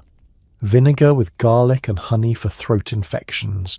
A spoonful of rendered duck fat for chest congestion. Purge the poison, they say. You're not sure what gets purged more. Sickness or your will to live. Then there's the bile. No one likes to talk about it, but many apothecaries keep jars of animal bile behind the counter. Cow, sheep, pig, steeped in herbs and oils. It's used for everything from skin infections to toothaches. 1 drop rubbed onto the gums and apparently the swelling subsides. You tried it once. It did stop the ache. But your mouth tasted like something pulled out of a boot for 2 days. And the strangest of all, urine. Yes, urine. Human or animal, depending on the ailment. Some physicians recommend washing wounds with it. Others suggest soaking rags in stale urine and laying them on your chest to treat lung rot. Supposedly, it draws out the bad air. Whether it draws out anything at all is unclear, but the stink certainly drives people away. You're not alone in your skepticism. Most villagers keep their distance from the most outlandish cures, but desperation makes people brave. And when something itches, oozes, or stings for long enough, you'll try nearly anything to stop it. So you sit there, pressing the garlic bile compress to your ribs, eyes watering, wondering if you'll be healed, or simply smell so bad that no illness dares come near. You wake the next morning stiff and sore but still breathing. The rash under your arm is angry but less swollen. You poke it once gently, it doesn't ooze. That's a victory. The bowl of garlic bile tonic sits by the door, attracting flies. You dump it outside, careful not to splash your boots. You may have survived the cure, but you're not eager for a second round. At the market that afternoon, you start to notice just how many people smell faintly of strange remedies. That herbalist's apprentice reeks of rosemary steeped in vinegar. The blacksmith's son limps by, his ankle wrapped in a cloth soaked with what must be boiled cabbage water. A woman selling onions has bits of burnt wool tied around her wrists. Charms, she says, to ward off the sweating sickness. You nod politely and move on. You've got your own rituals now. At the far end of the market, near the barrel maker's stall, you hear a familiar chant. The apothecary has set up shop again, his cart covered in jars, bottles, bundles of herbs strung from the canopy, like a witch's garden turned upside down. Oil of mustard for gout, he calls. Tansy and nettle to clear the lungs. A balm of sheep's tallow for weary feet. A few people stop. Most walk by quickly, shielding their noses. The smell of all those remedies simmering together is almost worse than the symptoms they're meant to cure. Still, you linger. You ask him about a salve for cracked heels. He squints at your boots, then opens a pot of something thick and brown. Crush garlic, lard, a touch of elder sap, he says. Twice a day, wrap in wool. No walking on stone for a week. You raise an eyebrow. You know I work in the field, right? He shrugs. Then only once a day. You buy it anyway, not because you trust it, but because having something, doing something, feels better than waiting for the rot to return. That night you sit by the fire and smear the salve onto your heels. It's greasy, warm, and smells like stew gone wrong. Your brother gags. You ignore him. Your grandmother watches you from the shadows. You'll outlive us all with those tricks, she mutters, half proud, half resigned. Maybe, maybe not. But the oddest part of all these folk cures is how much they resemble cleanliness, even if they're not. Scalding cloths, hot poultices, herbal washes, fumigated rags, each one, in its own clumsy way, attempts to remove, repel, or reset the body. Not bathing, no, but something like it.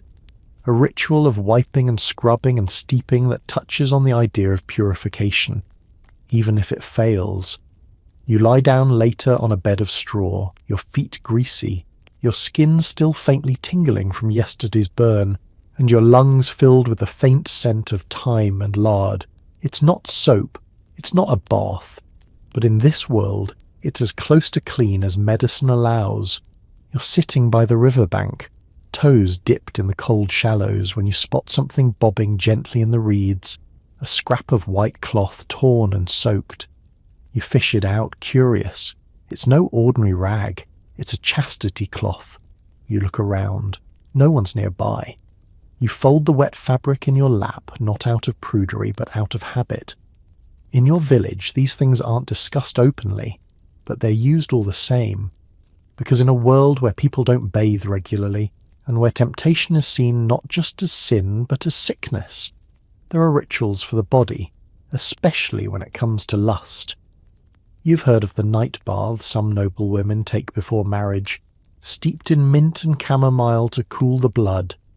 You've heard, too, of priests whispering to young men about the dangers of self-touching and the foul humours it can awaken. It's strange how cleanliness and desire sit so close together in people's minds. There's a belief around here that washing too often stirs the flesh. That warm water loosens more than just dirt. It weakens the will. You've seen the baker's apprentice punished after being caught bathing alone in the stream at dusk. Not because he was wasting water, because he was tempting himself. Even scent becomes a battleground. Women who wear too much rosewater are gossiped about. A barmaid once rubbed clove oil on her neck and was accused of trying to ensnare the stable hands. No proof, of course, just the quiet hiss of scandal. You once heard an old healer say that too much heat in the body, whether from baths, wine, or desire, melts the bones. That's why some young women are instructed to bathe only in cold water to keep their virtue firm and their blood quiet. It doesn't always work. You know a girl, not much older than you, who used to carry a satchel of crushed valerian root around her neck, tied with red string. She said it calmed the heart, but everyone knew what it was really for, to dull desire, a kind of herbal chastity belt. And then there are the sweat cures. You've seen men take to the steam hut after nights of weakness, burning bundles of juniper, letting the heat drive the sin out of their pores. They come out trembling, skin blotched, eyes wide, not clean, but purged.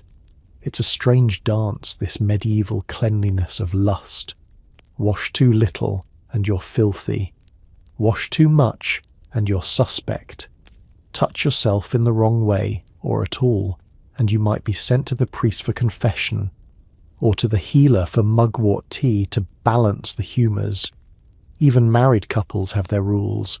Some sleep in shifts, some bathe separately, even in marriage, to avoid overheating their passions. A few whisper about using lavender and rue to keep their urges at bay.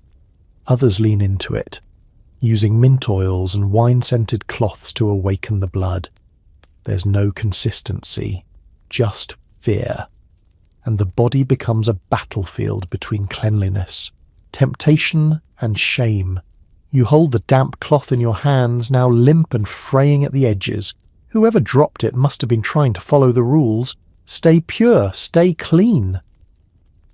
But it slipped away anyway, and maybe that's the truth, that no matter how much you wash or scrub or scent your skin, what's inside you always finds its way back out. That night, as you settle beneath your scratchy blanket, you hear the muffled rustling of someone slipping out of bed. Your sister. She pads quietly toward the door with something tucked beneath her arm. Linen, maybe. You know better than to ask. Everyone has their rituals. Some nights she returns with damp hair, cheeks flushed. Other nights, just silence. You're not sure if she goes to the stream, the herb woman, or the stable boy. And really, it's not your place to know. Because when it comes to the body, especially the parts of it that burn, ache, or stir in the dark, people in your village learn early to tend themselves quietly, shamefully, and most of all, privately.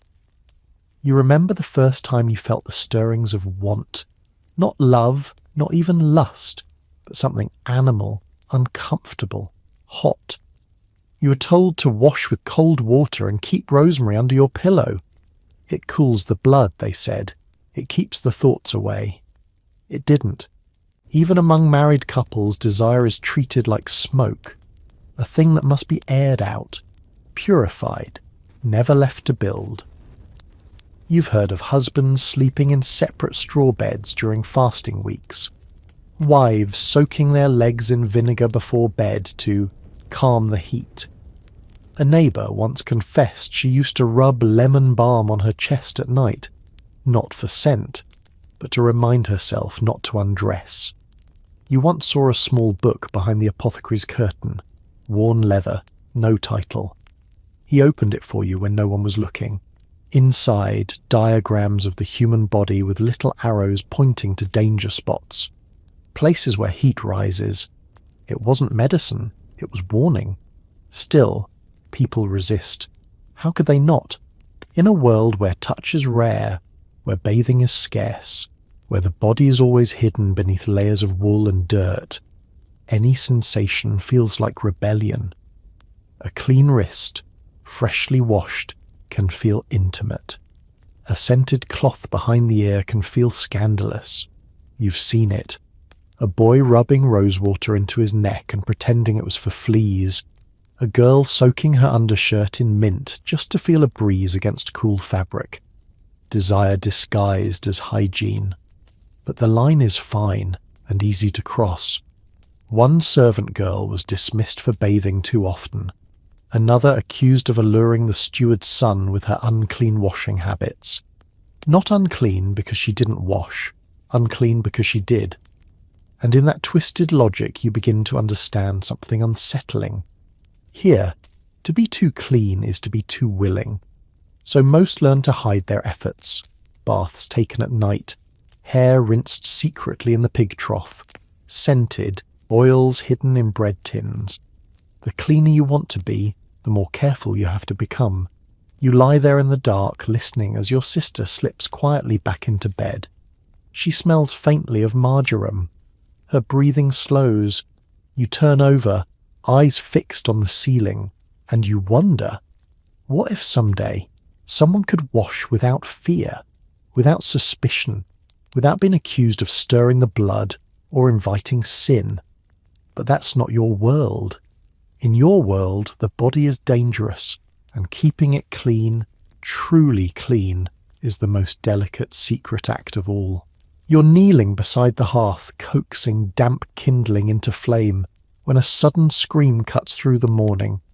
High-pitched, panicked, then silence. You bolt upright and rush outside. A crowd has already gathered near the blacksmith's hut. Whispers ripple through the air like a shiver. You catch only fragments. Her time came too early. Didn't wash the cloth. Midwife still inside. Someone leans in close and mutters, "Childbirth." You step back. Because in your world, childbirth isn't just risky. It's a narrow corridor between life and death, lined with superstition, ritual, and the desperate hope that clean might mean safe. No one speaks it aloud, but everyone knows. A woman giving birth walks through fire, and if that fire touches anything unclean, unclean hands, unclean rags, unclean air, the flame spreads. You glance at the doorway of the hut, where a folded cloth hangs, not a banner, a warning.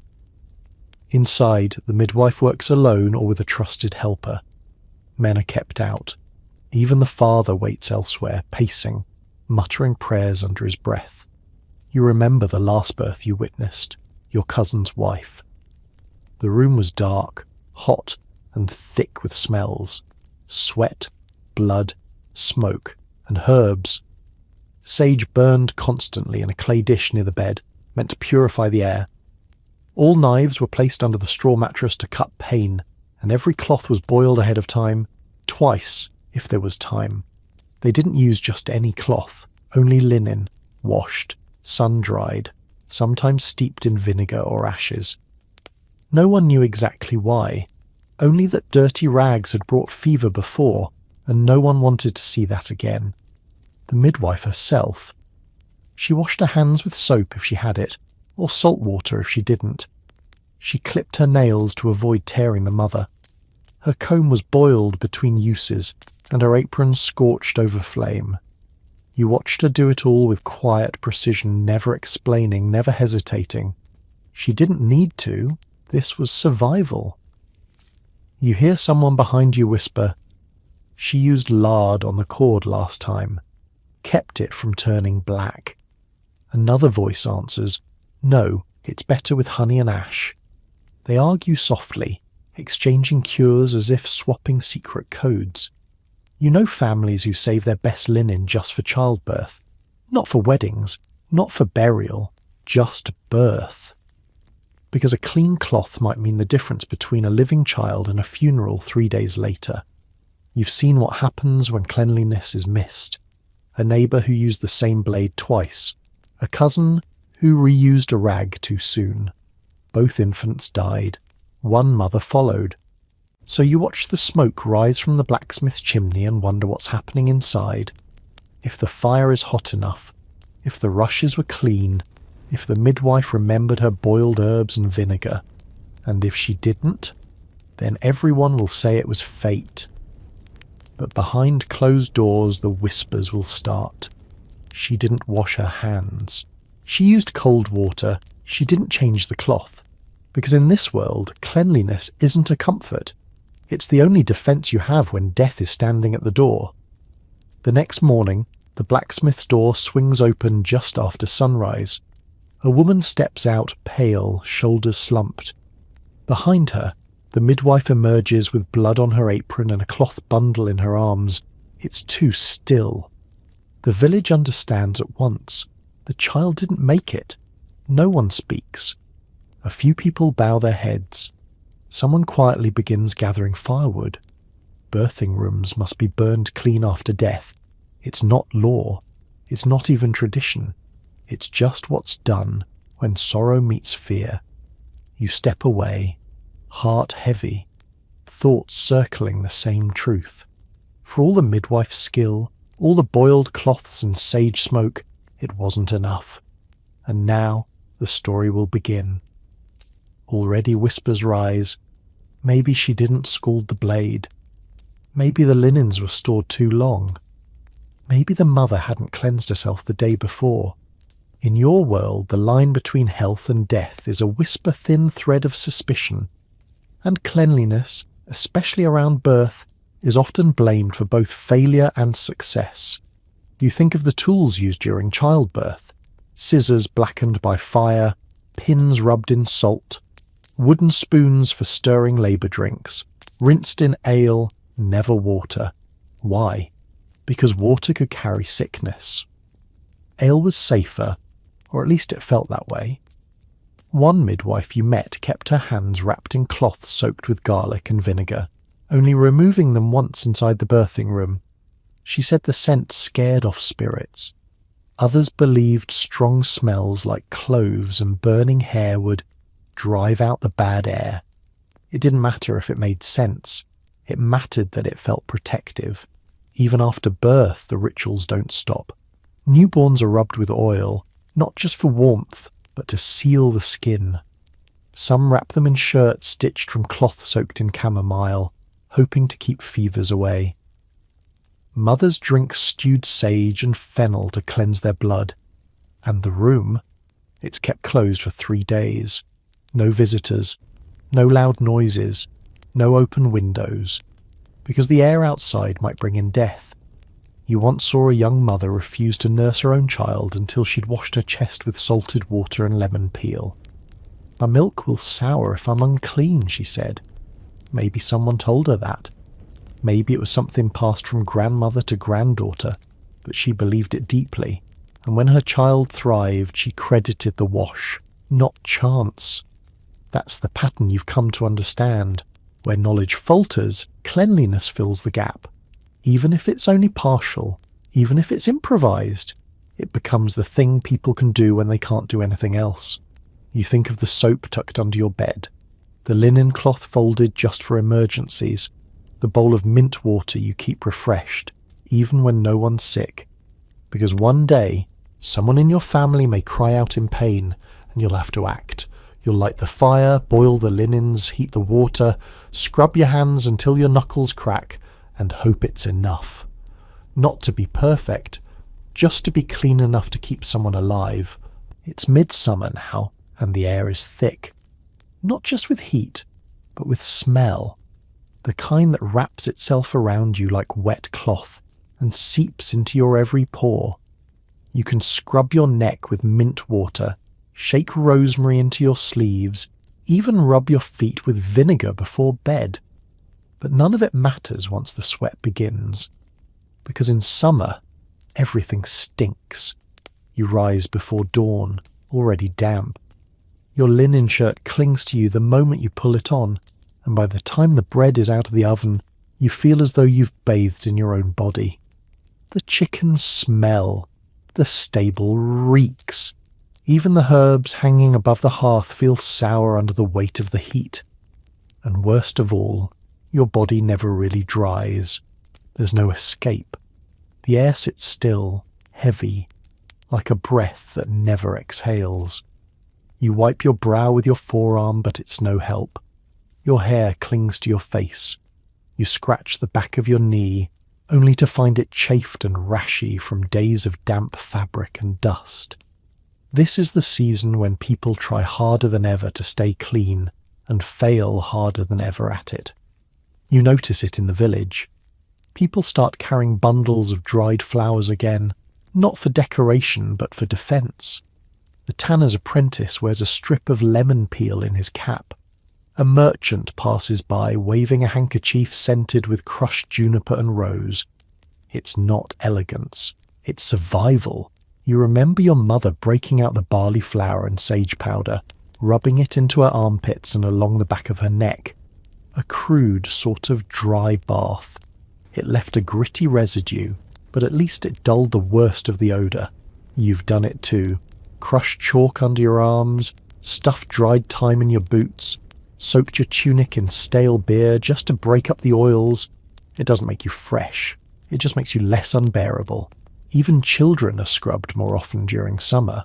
Not with soap, that's still too dear, but with cloth soaked in lavender tea or cooled water steeped with mint and chamomile. You once helped rinse your baby brother in a wooden basin, his tiny body slick with sweat and soot. He laughed the whole time. The next morning the rash on his belly was gone. You've believed in summer rinses ever since. Still, there's a cost. Water goes bad faster in the heat. You can't store it long. The barrels near your house turn sour. The rain catch from the eaves smells of mould. The pond is thick with green slime, and no one dares dip more than a foot into it. You've heard of people in town paying good coin just for a basin of fresh well water. Not to drink, but to rinse their hands. That's how bad the sweat season gets. And the worst of it? Once the heat rises, so do tempers. People snap faster in summer. The scent of others becomes an irritant. Arguments break out in queues.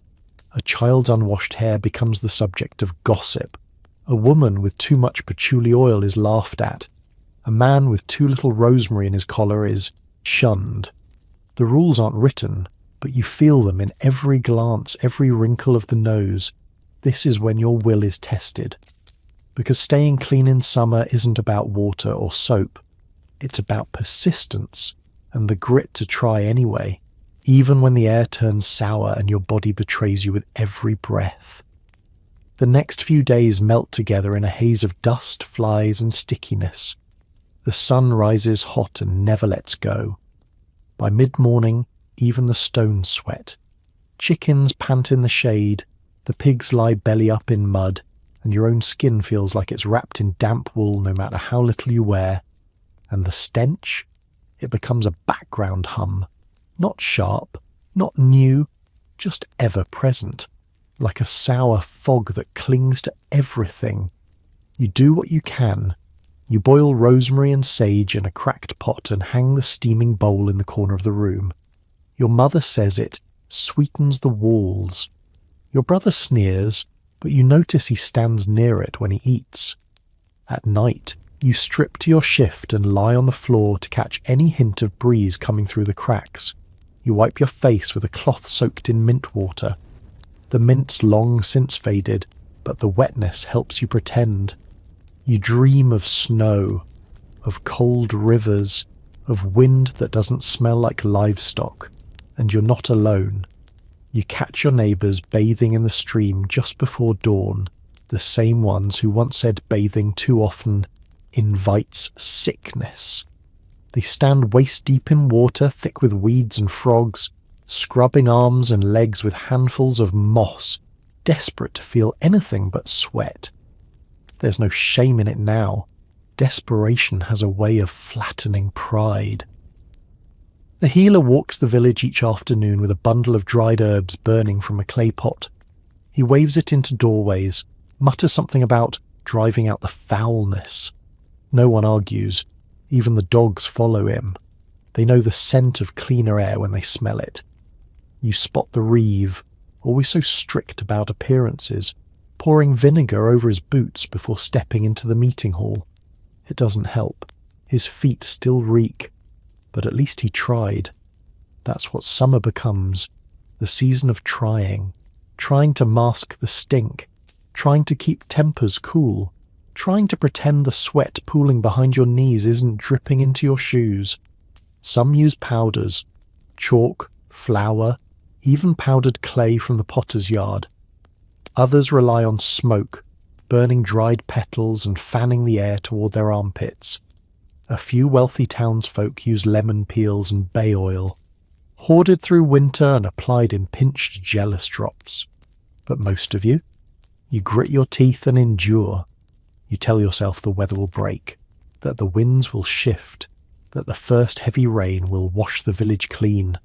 Until then, you cling to the smallest rituals.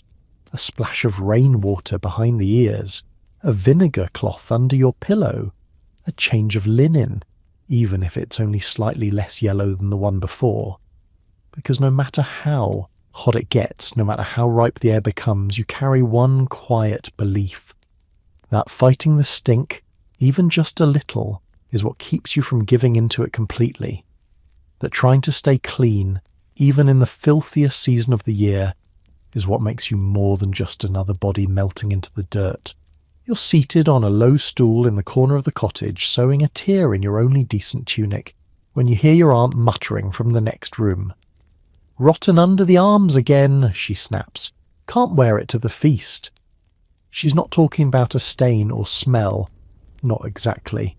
She's talking about wear, sweat, and the secret war medieval people wage every day against their own clothing. Because when you can't wash yourself often, your clothes take the hit, and when soap is scarce, water is limited, and linen is precious, cloth becomes your battlefield, your barrier between your body and the world. That's why people don't just think about fabric as fashion. They think about it as protection. You help her examine the tunic. Dark wool, worn smooth at the elbows, the underarms stiff with salt and shine. "I could patch it," you offer. "No good," she mutters. "It'll chafe worse than before." She's right. The chafing in summer is brutal. Underarms, thighs, collarbones, anywhere fabric clings becomes a zone of irritation. That's why folks have learned to layer. Not for warmth, necessarily, but for friction control. You've done it yourself. Slipping a bit of linen under your wool shirt or sewing old rags into the lining of your collar to soak up sweat. You call them armpit cloths, and you change them as often as you can, airing them near the hearth and dusting them with dried sage to keep them sweet. It's not elegant, but it's better than walking around with rings of salt stiffening the seams of your sleeves. Some people take it further. You've seen fine folk wearing little linen squares tied under their arms with strings, actual pads, soaked in vinegar and sewn with dried herbs. One woman bragged hers had lavender sewn into the threads. "Keeps the flesh fresh," she said, as if that was a perfectly normal sentence. But what you remember most clearly is the merchant who visited your village last spring. He had long cuffs and a high collar, both spotless. But when he turned too quickly, his shoulder seam gave way, and a full lining of what looked like quilted linen fell out, stitched into the armpit of his outer garment, an entire hidden layer, soaked with old perfume and fraying from wear. "Smart," your uncle whispered. "Soaks up the sweat before it hits the tunic." That's when you realised the truly clean-looking people weren't cleaner. They were better layered. It's not just about armpits either. There's the matter of trousers, wool itches, leather rubs. So people pad the insides with worn linen, soft cotton scraps, anything that won't chafe too much when damp. A man you knew once stitched sheepskin inside his breeches for winter warmth and summer soaking. He claimed it wicked moisture like magic. You never dared ask to test it. And then there's headwear. Your cap isn't just for shade. It's a sweat barrier protecting the wool hat you wear over it. You wash the cap once a month, maybe, air it near the fire and hope for the best. Without it, your good hat would stink in days.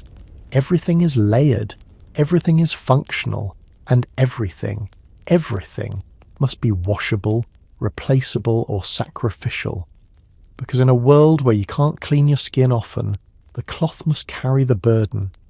and eventually it always breaks.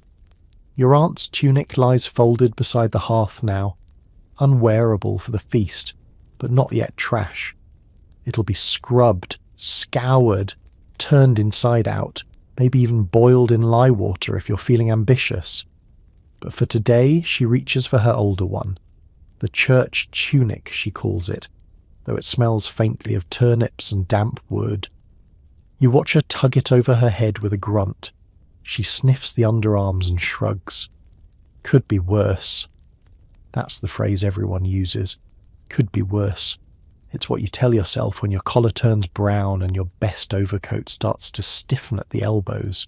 It's what you whisper as you dust flour into your boots to stop the squeak and stick of your socks. It's what you mutter when you brush off visible crumbs and convince yourself you look just fine. Medieval clothing hygiene isn't about perfection, it's about illusion. You learn to spot the tricks, the outer layers that look clean because the inner ones suffer, the wool cloaks that smell fine only because they've been aired on a hedge all morning, the sleeves that have been discreetly reversed, so the frayed side now faces in. You remember the baker's wife who taught you to turn garments inside out during the day and wear them again at night, then flip again the next day. 2 wears, 1 wash. A sly grin, and she'd say, "That's what keeps the soap bills down." Speaking of soap, it's rare and precious. The good stuff, anyway. The kind made with lye, ashes, animal fat, and fragrant herbs. A lump the size of your fist might cost a silver penny or more. So it's used sparingly, scraped into shavings, soaked into linen scraps, or rubbed into the parts that matter most. Collars, cuffs, armpits. But for most garments, airing is the real secret. You've seen entire villages hang their clothes on shrubs and hedges after a night of the rain. Not to dry, just to freshen, to let the wind do what water and labour cannot.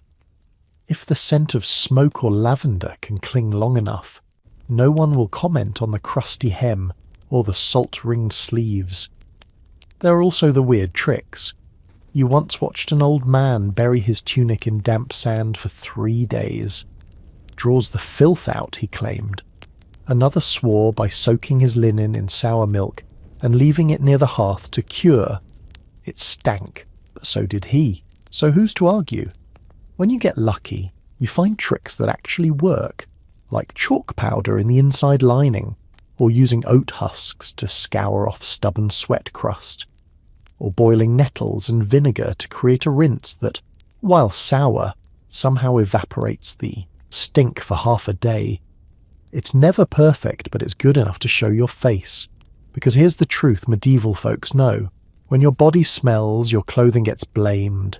You can't wash yourself every day, but you can change your tunic. You can shake your hood. You can soak your shift and hope the wind is kind. And sometimes, just sometimes, that's enough to feel clean. Or at least cleaner than the person standing next to you. You're walking down the muddy path toward the market square when you hear the telltale slop-slap of someone behind you. Bare feet, no doubt, trudging through the same muck you're trying to avoid. A waft of something strong hits your nose, not just sweat or damp wool. This is sharper, sourer, like old cabbage left in the sun. You quicken your pace, because while everyone stinks in summer, some people carry a particular reputation, and you don't want to be one of them. That's why you've taken to a daily ritual, a dry cleaning of sorts. You slip behind the shed before breakfast, strip to your shift, and take a stiff bristled brush to your skin. No water, just pressure and powder. You dip the brush in flour or chalk dust, sometimes even a bit of crushed rosemary, and scrub hard. It hurts a little, leaves your skin red and itchy, but it pulls away the grime. Dead skin, dried sweat, lice droppings. And when you're done, you feel fresher. Not clean exactly, but passable. As if you've rejoined polite society. The trick is that no one talks about this kind of cleaning openly. There's no bathhouse involved, no warm water or fancy herbs, just a brush, a cloth, and a will to scrape. Some folks even use bundled straw tied into a rough pad. Others swear by crushed eggshells or dried bean husks, used to scour the skin in little circular motions. You once saw a peddler sell a pouch of crushed pumice for exactly this purpose. He called it stone soap, and people paid for it in bread and eggs. Because the idea of rubbing yourself clean, without water, makes a strange kind of sense when water is scarce, cold, or risky. And sometimes it's not your skin that needs scrubbing, it's your hair. You've learned the hard way that unwashed hair turns lank and sticky fast. So you follow an old trick from your cousin, brushing with chalk. She grinds soft limestone into a powder, pats it into her scalp, then brushes it out with long, slow strokes. It leaves her hair looking dull, maybe, but less oily. And the faint whiff of dust is better than the smell of unwashed scalp. Others use flour, or powdered lavender if they're lucky. You even met a shepherd girl who used ashes from burnt bread to soak up grease. They all share one goal, a clean appearance without the risk of water. Because as you've heard too many times, bathing too often opens the pores to illness. But no one said anything about dusting yourself healthy. The strangest thing is how effective it all becomes when you commit to the rhythm. You finish your morning scrub, shake out your chalk-dusted smock, and for a fleeting moment, you feel like you might be winning. Not against disease necessarily, but against the quiet dread of being the smelly one in the baker's queue. Later that day, you pass a group of children squatting by a pile of dry moss, rubbing it between their palms and dabbing it on their necks and armpits. One girl proudly holds up a clump of what she calls forest sponge, explaining, "It drinks the stink." You grin. She's not wrong. You've used moss too, especially sphagnum when you can find it.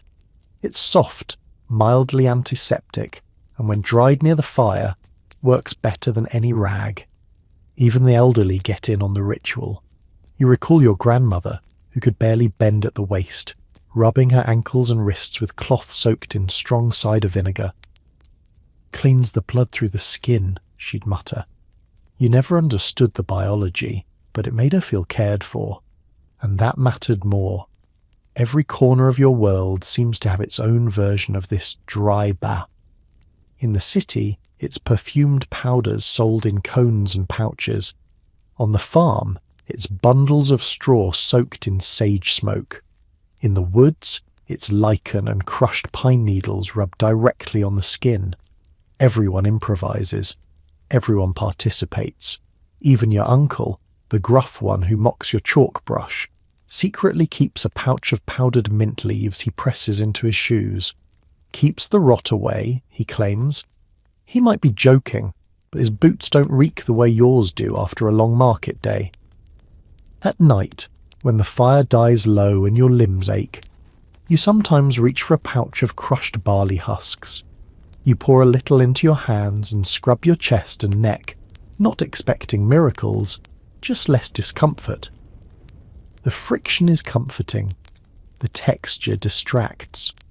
And when you crawl beneath your coarse blanket, there's a faint nutty scent on your skin, like old bread and smoke.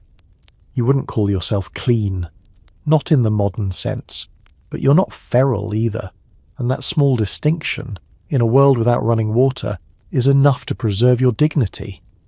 Because here in the medieval night, cleanliness doesn't mean spotless. It means manageable. It means doing just enough that others don't flinch when they pass you, that the pig boy doesn't wrinkle his nose, that the cheesemonger doesn't take a step back when you hand her a coin. Sometimes, survival is just a matter of staying dry, smelling faintly of flour and brushing the worst of the world away, one handful of chalk at a time. You sit on the edge of the common bench, watching the sky turn violet with evening, as someone beside you pulls a long wooden comb through their tangled hair. With each pass, a little cloud of dust escapes. The teeth snag, pull, drag out a few lice, and still the comb keeps moving. Everyone's grooming tonight, because tomorrow is market day. You've learned by now that market day is theatre. Everyone plays the part of a cleaner, finer version of themselves, not because they are clean, but because it matters that they look like they tried. There's an unspoken understanding. If you can't afford soap, then at least afford the illusion. Your cousin, for example, keeps a tiny glass vial filled with rosemary water. She dabs it behind her ears, then sprinkles a few drops onto a scrap of linen and tucks it into her collar. "They'll think I washed my neck," she whispers with a wink. "You've done stranger." Last week, you borrowed a trick from the tanner's wife, dipping your fingernails in wood ash, scrubbing them with an old quill tip, and rubbing pig fat over your knuckles to make them shine. It worked, kind of. From a distance, at least. No one asked questions. The art of market cleanliness is all about proximity illusion. Clean where it counts. Your hands, your face, your outer tunic. The rest.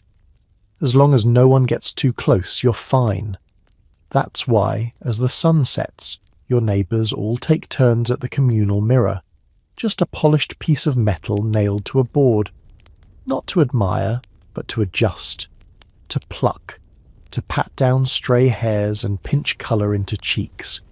You see one man bite his lip hard until it turns red, then stand tall like a peacock, proud of his flush. And it's not just appearance, it's smell. You once watched an entire family rub their palms with crushed juniper berries and lavender, then clap their hands as if they'd just washed in mountain springs. The scent lasted an hour, maybe two. But that's all you need, long enough to haggle over onions without offending the vendor. Even the pigs are scrubbed, their bristles brushed with straw soaked in sour beer. No one wants to buy bacon from a filthy animal, not visibly filthy at least, and so you join the dance. You scrape mud from your boots, powder your neck with ground oats, and chew a sprig of parsley for fresh breath. You run your fingers through your hair until it lies flat, even if it still feels greasy underneath. Because in this world, hygiene is not a standard, it's a performance, and tomorrow the stage is yours. You wake before the sun, stiff from the cold, but already your mind is racing. What will they see first? Your hands, your face, your tunic. You grab your patchy cloak, shake it out, and hope yesterday's lavender scent still lingers in its folds. Probably not. But it doesn't matter. Today isn't about truth. It's about suggestion. Down the lane, others are doing the same. Someone rubs their teeth with a burnt stick, ash, and friction, nature's toothbrush. Another scrapes at the inside of their ears with a chicken feather. You glance at your own nails and quickly press them into a ball of moist clay, then peel it away, lifting the grime with it. A woman beside you blows into her cupped hands, then rubs them briskly together to mask the smell of salted fish from last night's dinner. A boy behind her grinds onion peels into his hair, claiming it smells sharp, not sour. Everyone has their method. Everyone is trying. Because on market day, judgment is swift and silent. No one will say it to your face, but if your breath is sour or your tunic too crusted with yesterday's stew, you'll find fewer coins in your pouch. People edge away, vendors glance past you, and the baker gives smaller loaves. So you plan accordingly. You've sewn an extra flap of linen inside your collar to catch sweat. You tucked a scented herb bundle, part thyme, part mint, into your belt. And before leaving, you dusted your cheeks with flour to lighten your complexion. A soft face looks healthier, cleaner, even if it's just last week's grain powder. At the market, it's all worth it. You smile at the fishmonger, and she nods back without pinching her nose. The spice seller doesn't flinch when you lean in. One woman even compliments your cloak's pleasant whiff. You thank her, though secretly it's just rosemary boiled into broth, soaked into the hem. Across the square you spot a man who clearly didn't prepare. His feet are bare, his arms caked in something sticky. He tries to sell apples, but few approach. One child does, then pulls away, nose wrinkled. You wince, remembering when that was you. And though you're no noble, no rich merchant, you feel a quiet pride. Because today, you pass. You manage to fake cleanliness just enough to move through the crowd unnoticed. Not praised, not honoured, but not shunned. And in a world without soap or plumbing, that small success is a triumph. You've navigated the invisible rules, where scent is currency, where dust becomes disguise, and where the illusion of hygiene might just be the best protection you have. You return from market with sore feet, lighter coins, and most importantly, your dignity intact. But as you walk home, past the fields and the dung-slicked carts, you realise something. The act of staying clean doesn't end when the bartering stops. It follows you. It clings to you. It's an entire way of living, carefully rehearsed day after day. And for those with means, it becomes obsession. Your neighbour's brother just got hired as a servant in a manor house on the hill. He came down last week bursting with tales of how the upper folk keep themselves cleaner than the saints. You couldn't help but laugh until he started listing the rituals. There's a copper basin just for the hands, he says, and another for the face. Servants bring heated water infused with crushed rose petals and bay leaves. Towels are boiled between uses. Fingernails are inspected daily. Not just checked, inspected. If there's dirt beneath, you lose an evening meal. That's the rule. And the soap. Oh, the soap. Imported blocks from Spain, laced with goat's milk and ash from citrus trees. Smells like heaven, he says, closing his eyes. He even claimed the Lord uses a tooth scraper made of silver, with little grooves to remove grit from his molars. You could hardly imagine such a thing. But you do believe him, because you've heard similar whispers from the baker's apprentice, who once delivered a cart of pies to a noble kitchen, and was nearly turned away for smelling of smoke. They wash everything, he said. Even the dog has his own cloth.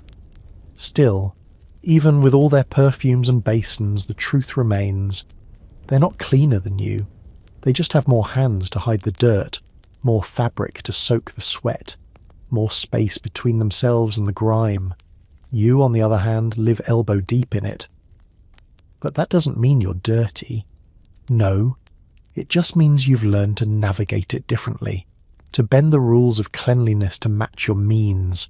A splash here, a scrape there, a pinch of chalk, a ribbon of mint, a broken comb passed from cousin to cousin. You've turned scarcity into strategy. At home, as you peel off your cloak and shake out the dust, you grab the little rag hanging by the door, your evening cloth. You dampen it with what's left of the boiled thyme water, swipe it across your brow, your neck, your wrists. It's warm, fragrant, soft, not enough to wash away the day, but enough to mark its end. You sit by the hearth, now glowing with quiet embers, and feel the soot settle into your pores. The fire doesn't judge, and neither do you, because here, in this dim glow, clean means something different.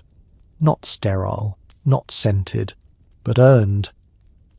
You stay there by the hearth a while longer, watching the flicker of orange light dance against the walls, the smell of smoke curling into your clothes. It's strange. Earlier today this would have been something to hide, something to scrub off, but now it feels like comfort, like proof you made it through. From the corner of your room, your cousin rustles in the straw, mumbling something about the stew being too thin.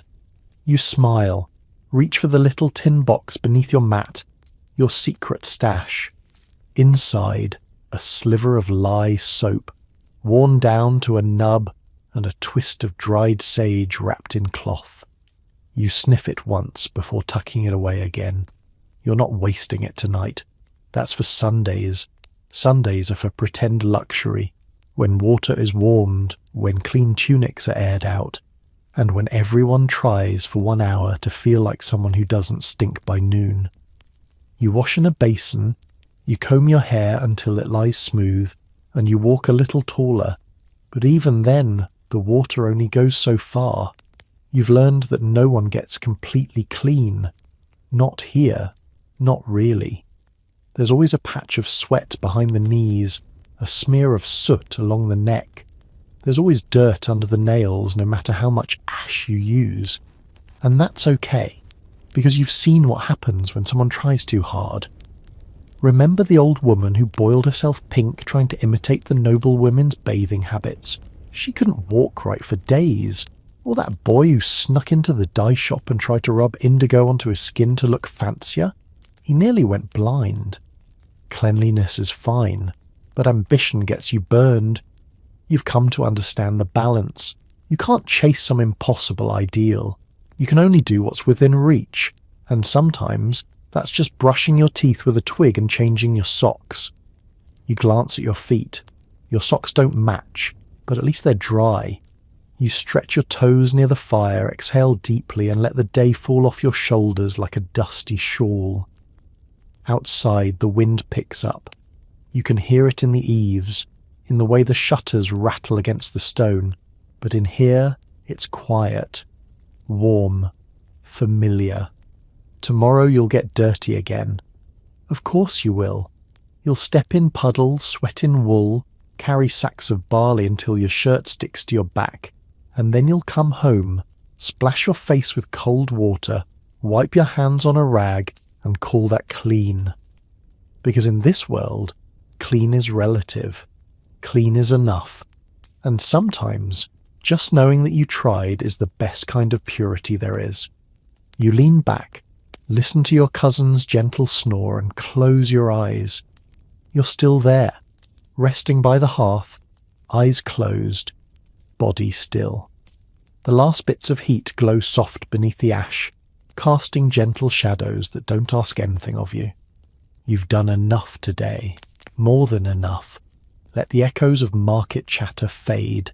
Let the scent of mint, ash and rosemary drift like a memory through your thoughts. That broken comb, the cracked basin, the little tricks and rituals, they're behind you now. All that matters is this: you've endured, you've adapted, and in a world that never stopped throwing muck your way, you found your own rhythm. Breathe in slowly. The air is heavier now, like a blanket pressing gently over your chest. Your fingers are limp in your lap, your shoulders softened. Somewhere in the night a dog barks once, then falls silent. Even the wind seems tired. You did well today. You kept the dirt out of your eyes, the grime from your tongue, and found small pieces of peace in a world that didn't make it easy. That's worth something. That's worth everything. So let the world blur. Let your thoughts float like wood chips on a quiet stream. Sleep now.